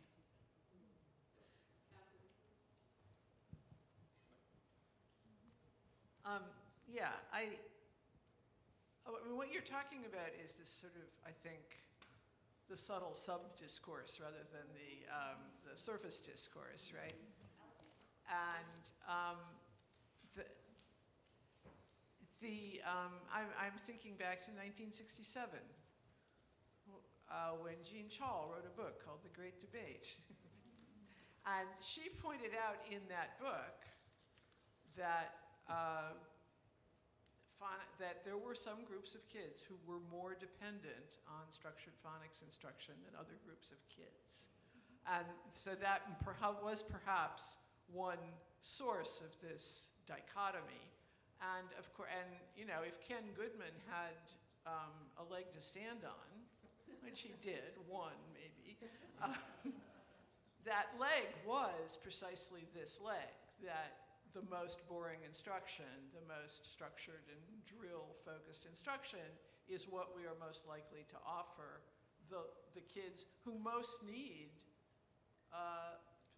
excitement and engagement in school, right? Which is why which is part of why I reject this dichotomy. I mean, the fact of the matter is that if you're reading about something that's of interest to you, that reading is composed of words, and the words are composed of letters, and it is perfectly possible to construct a good medium phonics instruction program with any reasonable text that would be of interest to a first grader. But teachers can't do 25 of them per class, and they can't do it individually for every kid. And most of them can't do it at all because they actually haven't been given enough tools in their pre-service education program to do that level of curriculum development. So that's why we really need good structured curricula as supports to teachers and options within those curricula as supports to individualization. But skip the dichotomy. It's not this or that. And there's as much serious scientific research on motivation in predicting reading as there is in vocabulary predicting reading outcomes. Motivation isn't a soft and squishy field. I mean, it's kind of soft, it's kind of crappy research, but there's a lot of it. I mean, there's a considerable amount of research on the psychology of emotions from a language perspective, a cognitive perspective, so they're not indivisible. Thank you. Hi. So I'm Amanda Howard Fox. I graduated the Deaf Education Master's Program and PhD programs here, but before that I was in reading education. And I now chair the education department at Iona University, so I'm really interested in how we prepare teachers to teach literacy well. And I've been reflecting on Dr. Snow's original question about how we go from being somebody who really would kind of like a script to somebody who's very critical of it, to somebody who is like annoyed that someone would even hand you one, right? And I think that comes from trying things and they don't work, right? And then you try better, and then you realize you're better at it because you learned what didn't work, right? And it reminds me, one of my favorite educators was a co-peer here at Teachers College. He said once that teacher development is going from being unconsciously bad to consciously bad to consciously good to unconsciously good, right? And I think that's really real, and I think that the only way to become consciously bad is to have a really good sense of how to know how well what you're doing is working, which comes back to assessment of reading. And I think comes back to being really honest that we have much better science around what it means to read well than we do around what it means to teach reading well, right? And so if you know what it means to read well, then you can assess if what you're doing is working, and then you can get better, right? But if all you know is somebody's idea of what it means to teach well, then you can't do that as well, and you can't get better. That's mine. Thank you so much. Hi, my name's Leanne Werlein-Hay, and I also work in the after-school sector for an organization called New York Edge, and we're doing literacy in over hundreds and hundreds of schools. You said something, Professor Snow, that I thought was, that I would love to hear more about, because I think it's at the root of a lot of our problems, and I know I'm always struggling with how to explain this to people. You said something along the lines of the dichotomy between language comprehension, people who favor language comprehension approaches to those who favor phonics, it's a dichotomy that's really about worldview. I said worldview, but he said it was a dichotomy that was, could you talk more about that? Well, I'm happy to hear other people's comments on this. It just seems to me that there is something very closely connected to identity, right? That why are emotions around this so high, for one thing, right? Why do people come up with terms like phonicators?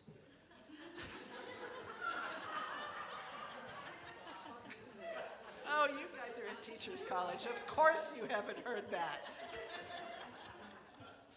The rest of us out there in the real world have heard that term. It's that when you buy into, shall we say, a particular approach to teaching reading, you have somehow identified yourself with a much larger with a community and the sort of implicitly with the rest of this worldview that's associated with that commitment about how to teach reading. And that, I think, it's dangerous, and I think it's wrong. But what is the worldview that you, what is the difference that you see? Well, the difference is, do we want children to thrive and follow their own interests, or do we want to tell them how to do it, right? And obviously there are things we have to tell them how to do, and there are things where they need to thrive and follow their own interests, and there are ways to connect those two agendas, right? There are ways to at least narrow the gap between those agendas. But what I see in schools I work in is very nice, kind of storybook-based chunks of the reading hour, which are often shrunk down to a few minutes by the fact that the 2 or 3 adopted phonics programs, which are not connected to those storybooks that are being read aloud and discussed in any way, are scripted and easy to implement and are things that teachers are accountable for implementing. So those kind of grow to take not the prescribed 30 minutes or 35 minutes, but 45 minutes or 60 minutes, and then we get to read the book and discuss it, and that's down to 10 minutes. And I mean, I kind of hate the idea that we have a phonics program over here and a bunch of books to discuss over here, but that's at least kind of a reasonable distribution of time. I would so much prefer if we actually had a curriculum that embedded the phonics instruction in a rationally sequenced way, which there isn't one rational sequence. There are some irrational sequences, but there's not one single rational sequence, into the books that the kids want to read. And I mean, in 1869, the McGuffey brothers managed to do that. So it can't be that hard. Comment. So I think the emotions are high around it because If you don't use a microphone, the people on live stream won't be able to hear you.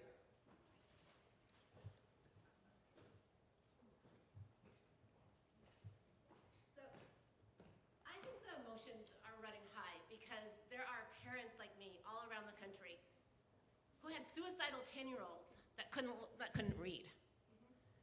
And so some of their teachers became in also very high emotions. But I think that's this level of high emotion is like, my kid is suicidal, he's age 10, he can't read.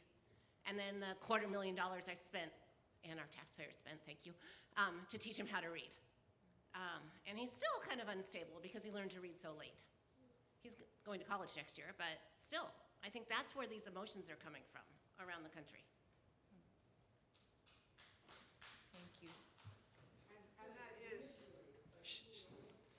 shall I say, a counterexample to the notion that phonics instruction is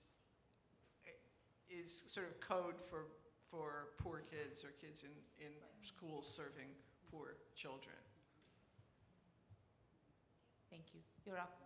Yes, hi. My name is Ronnie Silver. I'm an alum of Teachers College, class of '69. I studied with Ann McKillop, Dale O'Brien, Margaret Mead, and many, many other exciting professors. I decided that I was going to be a teacher when I was in the 2nd grade. I'm a first-generation immigrant. My parents were from Poland. And after I struggled with learning how to read and then accomplished that by the end of 2nd grade, I started to teach my parents English. And so now, many, many years later, I still love teaching and I'm still working, and I'm now getting requests to tutor the children of children that I tutored many years ago. I did teach in New York City, and I did have 30 children in my classes in Washington Heights I did manage to do a certain amount of individualization. I want to thank everybody for putting together this wonderful symposium, and I'm glad that after all these years where I did not visit Teachers College, I came back, and it sounds as if your programs and your students are just as exciting today as they were when I was here. Thank you.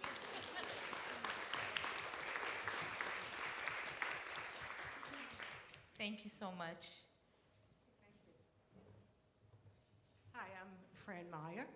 I was a student at Teachers College for 10 years, and I also taught at Teachers College for 10 years, and I'm now with Metropolitan College of New York as an associate professor and a field supervisor. So I do want to say a couple of things. One, I go so far back that when children with disabilities were not allowed in their local schools, I was involved with a middle school of 600 emotionally disturbed and learning disabled children. I want to point out that we had a department of 10 remedial reading teachers, okay? And the idea that we can ask our classroom teachers today to teach explicit reading instruction, I think is very unrealistic. And I do believe that we have to speak up to our politicians and find greater funding for our teachers, because we're really overwhelming them. You know, years ago, you didn't have as many ELL children, and in New York City, we put up to 12 children with disabilities in a general ed class. We're asking our teachers to do too much, and they're overwhelmed. So I just want to mention that, you know, the role of a remedial reading teacher is significant in terms of helping general education teachers accomplish these goals here. The other thing I'd like to mention is that in some of the courses I teach, we review universal design for learning. And Dr. David Rose, who was the founder of CAST, frequently talks about how books are going to disappear and that children are going to depend on listening.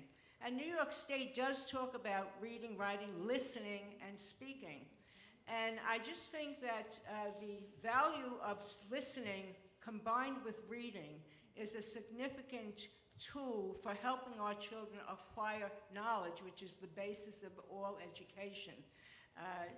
There are other ways of acquiring knowledge, and I think it's been very valuable for children who have not been able to learn and used to fail science and fail social studies because they couldn't read, but now they can listen to a book.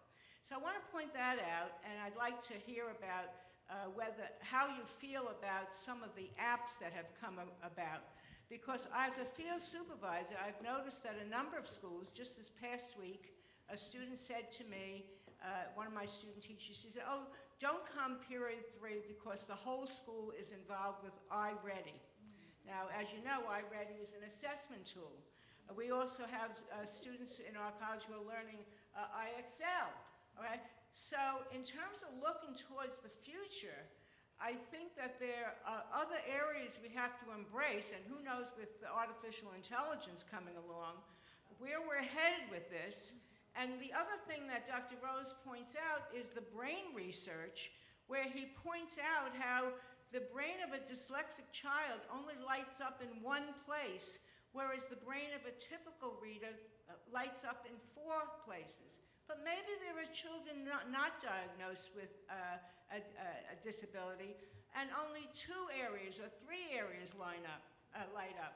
And I just think instead of saying that the pendulum should be towards the middle, I think it really depends in the future on how we can come about diagnosing children and how their brain is functioning. I happen to have started my career in brain injury.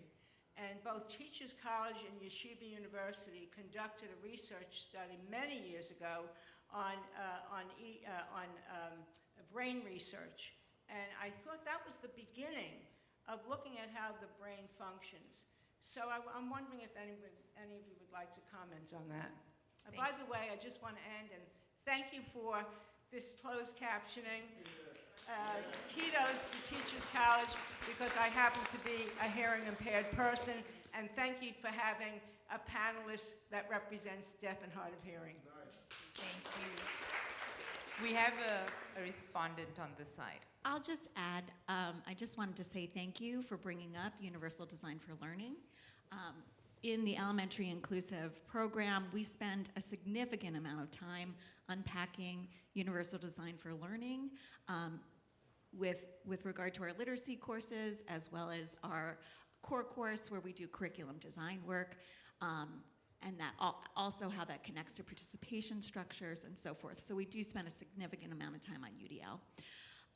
With regard to your question about apps or other digital texts, we certainly agree that students listening to text as well as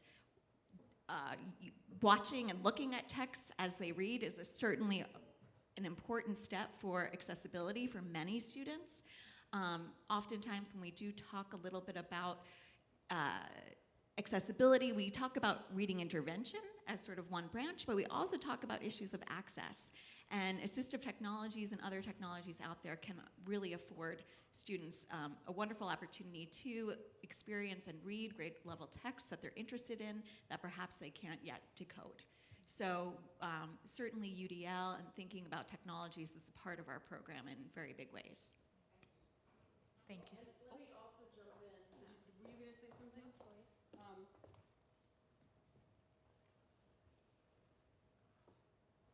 I think in terms of the organizing question here about like what is this, how should we be preparing teachers? I think one of the things I've never figured out as a teacher educator is this question about at what point do we focus a lot more on giving access to the content through assistive technologies and multimodal instruction, and at what point do we kind of lean away from that intervention work? I'm speaking as a parent here, and Susan wants to jump in. I'm just going to say, I think for a person who's worked with readers with disabilities at all grade levels, I mean, my most recent background is with adults with literacy difficulties. I think it's a combination of the two. Particularly for adults and for adolescents, it's a hard job to get them to accept the fact that they want accommodations, and they'll say, no, I don't need them. So the major obstacle there is getting the older learner to accept the fact that accommodations are legitimate for them, and it levels the playing field for what they can do and what they know. So, but we never give up on the intervention. Thank you so much. Hi, thanks. I'm Katie Cunningham. I'm an alum of the doctoral program 15 years ago.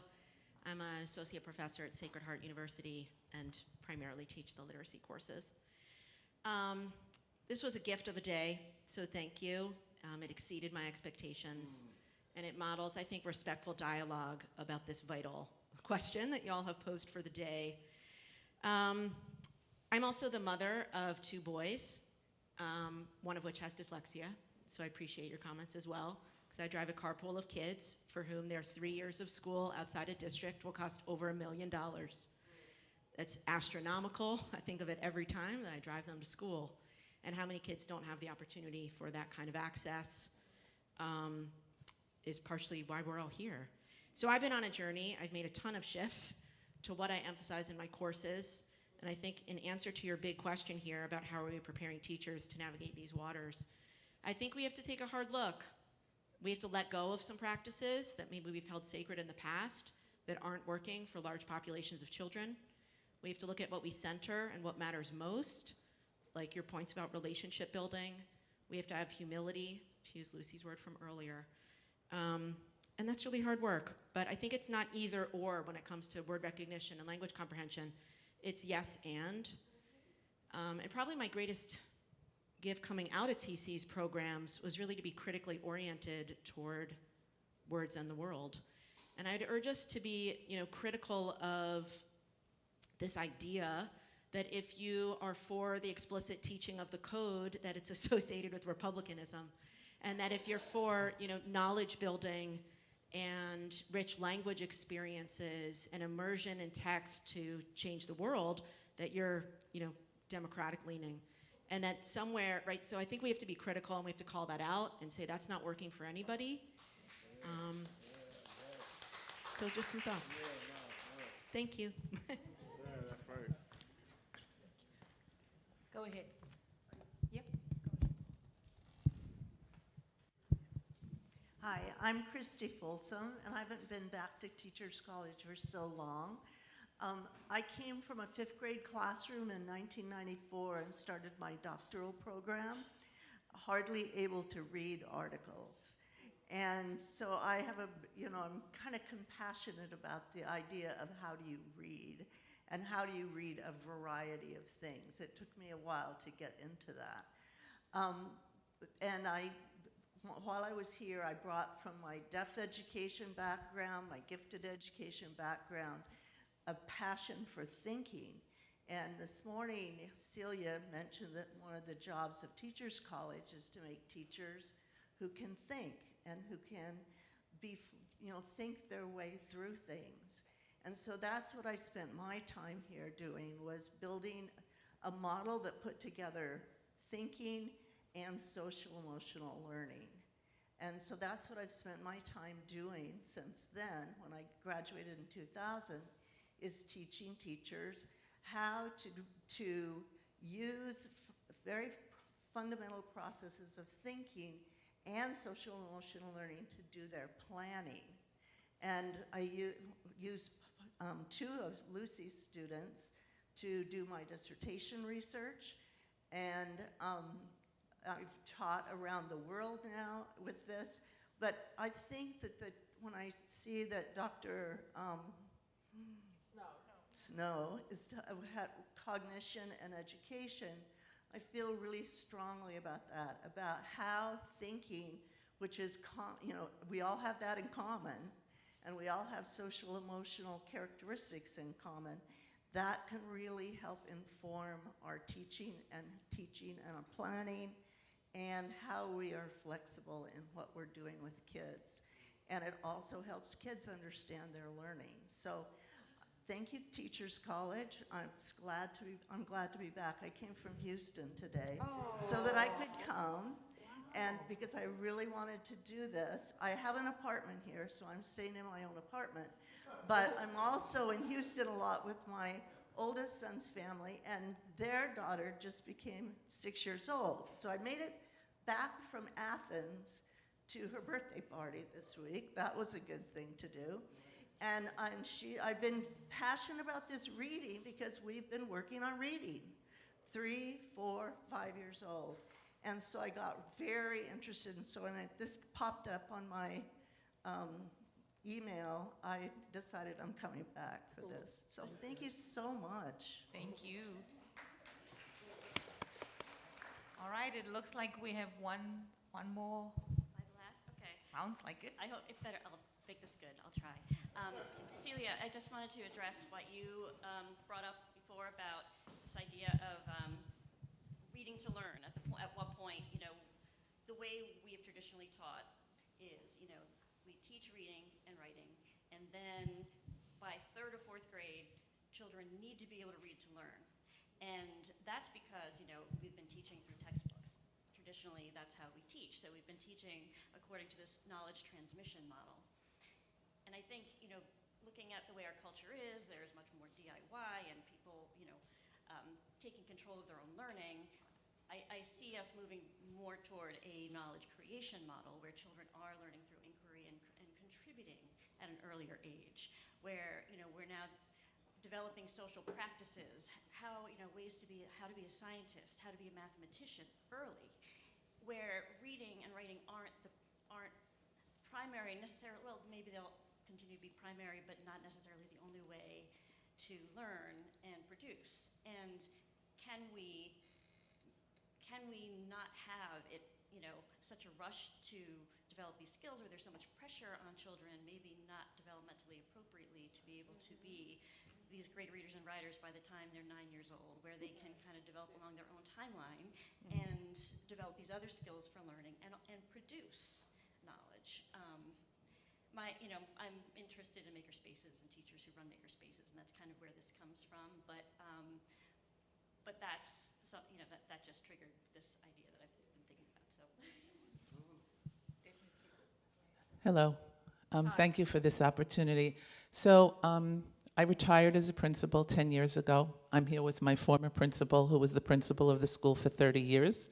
And we're here today just because we care so much about what's going on. Currently, for the past 10 years, I've been an adjunct supervising student teachers at a CUNY school. So I'm just really responding to this question: how are we preparing the teachers to navigate the future teachers, as well as the cooperating teachers that I've worked with in several schools for several years now, where I have relationships. What's just happened in New York City with the mandated programs is just such a frustrating, and it's a difficult position for us, because as we want to impart to our student teachers or pre-service teachers, everything that they take the coursework and everything that's led up to this final semester, and then they're placed in classrooms where the children are following along. I'm not going to name programs, but I will say that when they have been in schools that have implemented a more balanced literacy approach, where phonics is taught, but children are reading appropriate books, children have choices, there is so much development of both the reading and writing connection, opportunities to collaborate when reading groups and partnerships. Those things are all going away, and children are sitting and following for a whole week, reading one story, an Eric Carle book. It is driving me insane, it's driving them insane. The teachers are having a difficult time adapting. We've seen it with a program that had been in place 5, 6, 7 years ago, got dumped.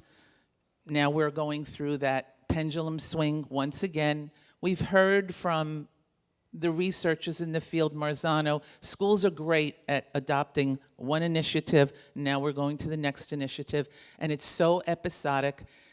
And you're hearing the teachers saying, I'm quietly quitting. I'm just going to hand me this, and I'm just going to follow it. This is what I'm hearing. I had 10 student teachers. I was in 6 different schools with 10 student teachers.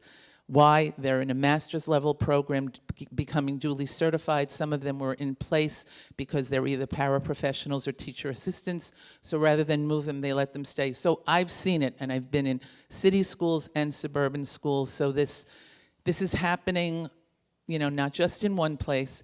I think the only thing we can say is that we, those of us who are still in the field and passionate, we have to become the activists. We have to embolden our students to speak up, to speak out, to get actively involved, write letters of response, blog. I don't know what else is going to happen, because you're hearing it from the principals. They had no choice in the matter of these changes that are happening. I'm speaking about New York City now. These things are happening, yes, because parents are frustrated at some of the lack of progress that they're seeing. It's understandable, but we know that just shifting, dumping, and going to this next new wonderful program that's going to help all children with a one-size-fits-few approach, we know is not going to work. It hasn't worked in the past. So, thank you. Thank you so much. I'm going to give the last word to Dr. Euler as we're reaching time. Oh, that was a big surprise. There is one more person. Can we, pardon? Oh, you did. I didn't even see you there. And Marcel, you're in charge. Go ahead. Okay, hi. So I am a graduate of the speech pathology, now communication science program.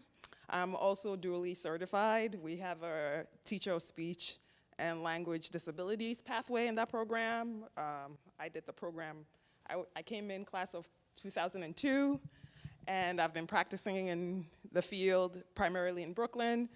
I've worked in top 1% schools all the way to government-funded community-based programs in Brooklyn. And I am a parent of 3 children. They're now soon to be 16, 14, and 9, who participated in the New York City education system. So I'm very familiar of the education system from different pathways, from the parent perspective, from a clinician perspective, and from an educator perspective, because I practice with both my licenses. And I know this struggle, and I'm also Ghanaian American. I came to America as a teenager, so I have a global perspective on education as well. And this whole dialogue about,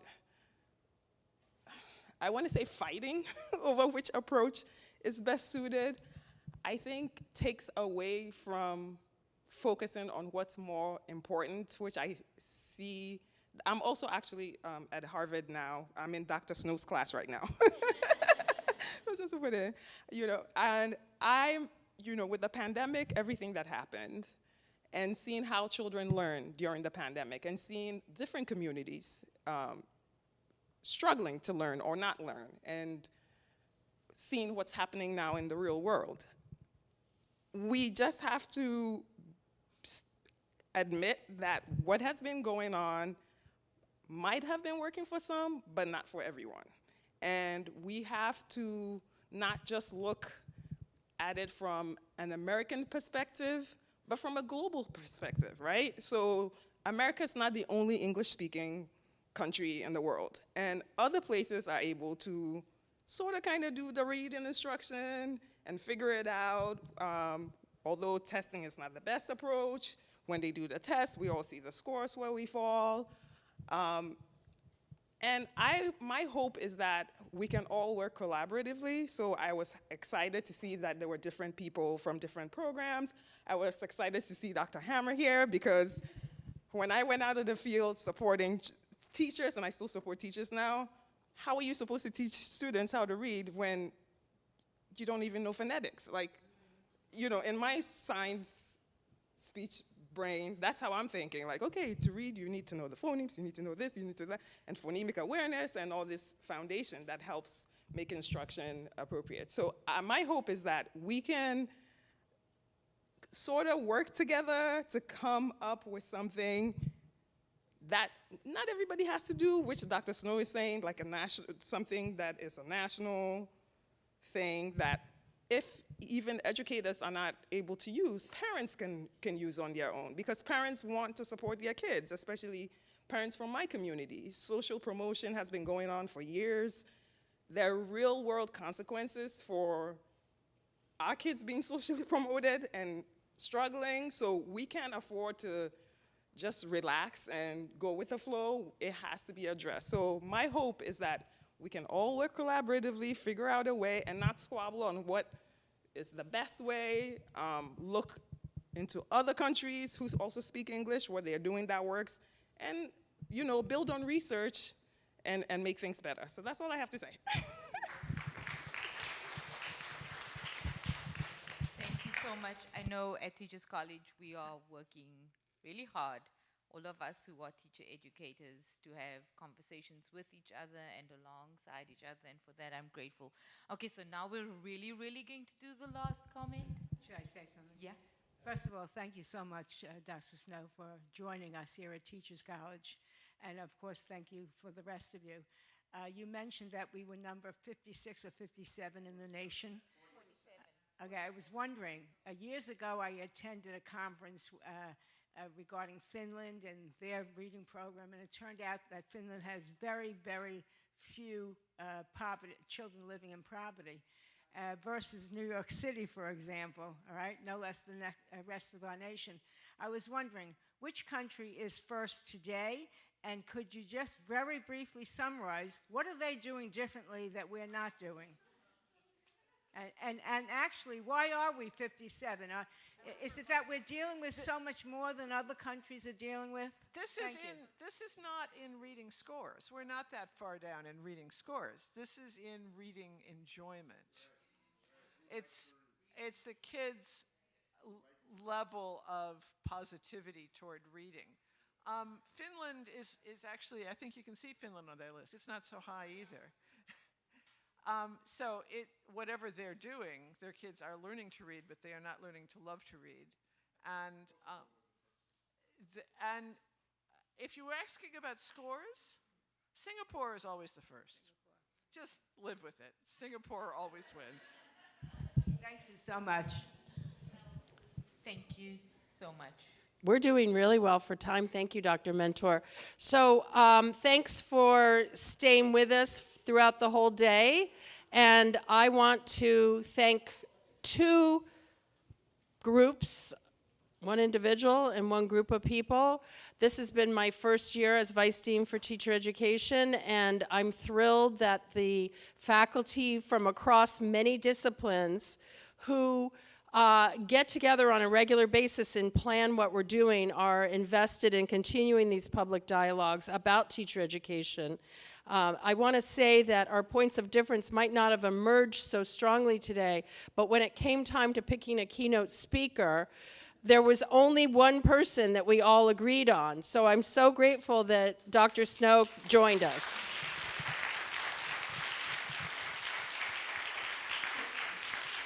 Do you want to say any last word before we leave? Okay. So look for our next forum. I've proposed that it be on emergent bilingual and multilingual students, particularly in light of kind of one-size-fits-all programs and what needs they might have that aren't being met in the fall. Thank you.